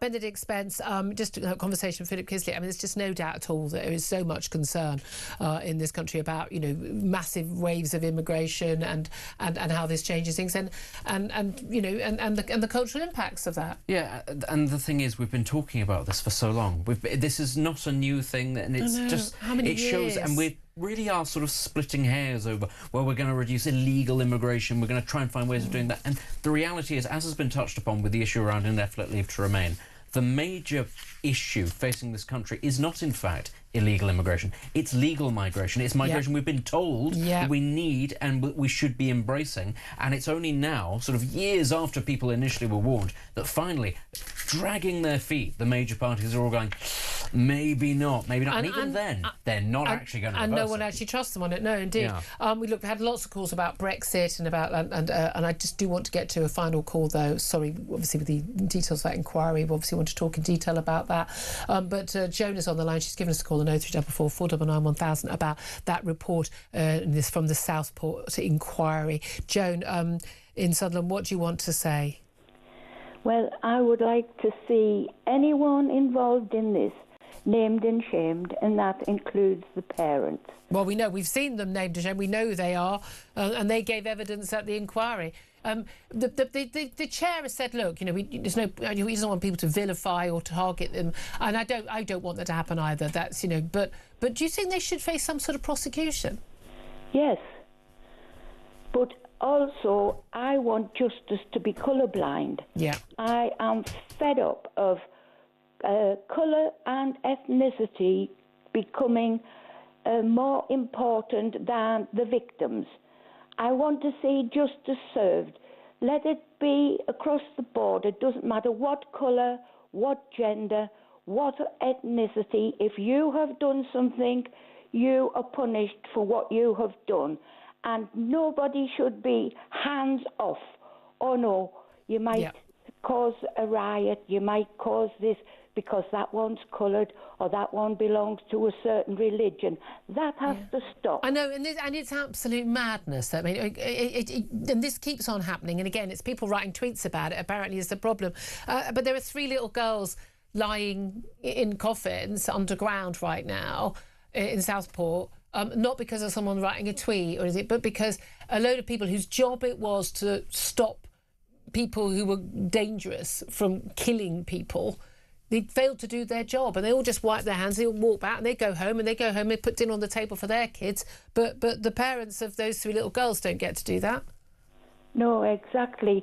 But it's like everything else with this wokery and DEI. It's all about ticking boxes. It's always. That's got to stop. That's got to be thrown out of the window. It should have been thrown out a long time ago. With you all the way. Rid of that rubbish. This is going to happen time and time again. Yeah. Joan, I couldn't agree with you more. Great call. Thank you so much. Joan in Sutherland there.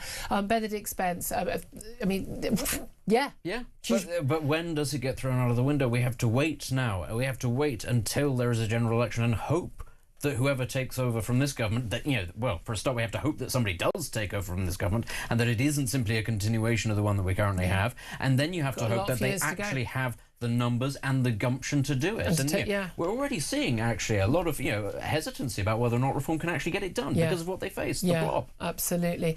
Benedict Spence, thank you very much. It's been great having you here. We've covered a lot of very different topics today. I'm delighted to say Mark Dolan is here, standing in for Ian Collins for the next couple of weeks. Hello. Well, it's great to see you in a big 3 hours, and what a breaking story that is regarding Southport. Do you remember when you were far right if you were concerned about the consequences of mass immigration and incompatible cultures? Still far right, apparently. It's crazy. So bigot. We'll have a look at that. Also, the special relationships. So Starmer won't support Donald Trump in the blocking of the Strait of Hormuz,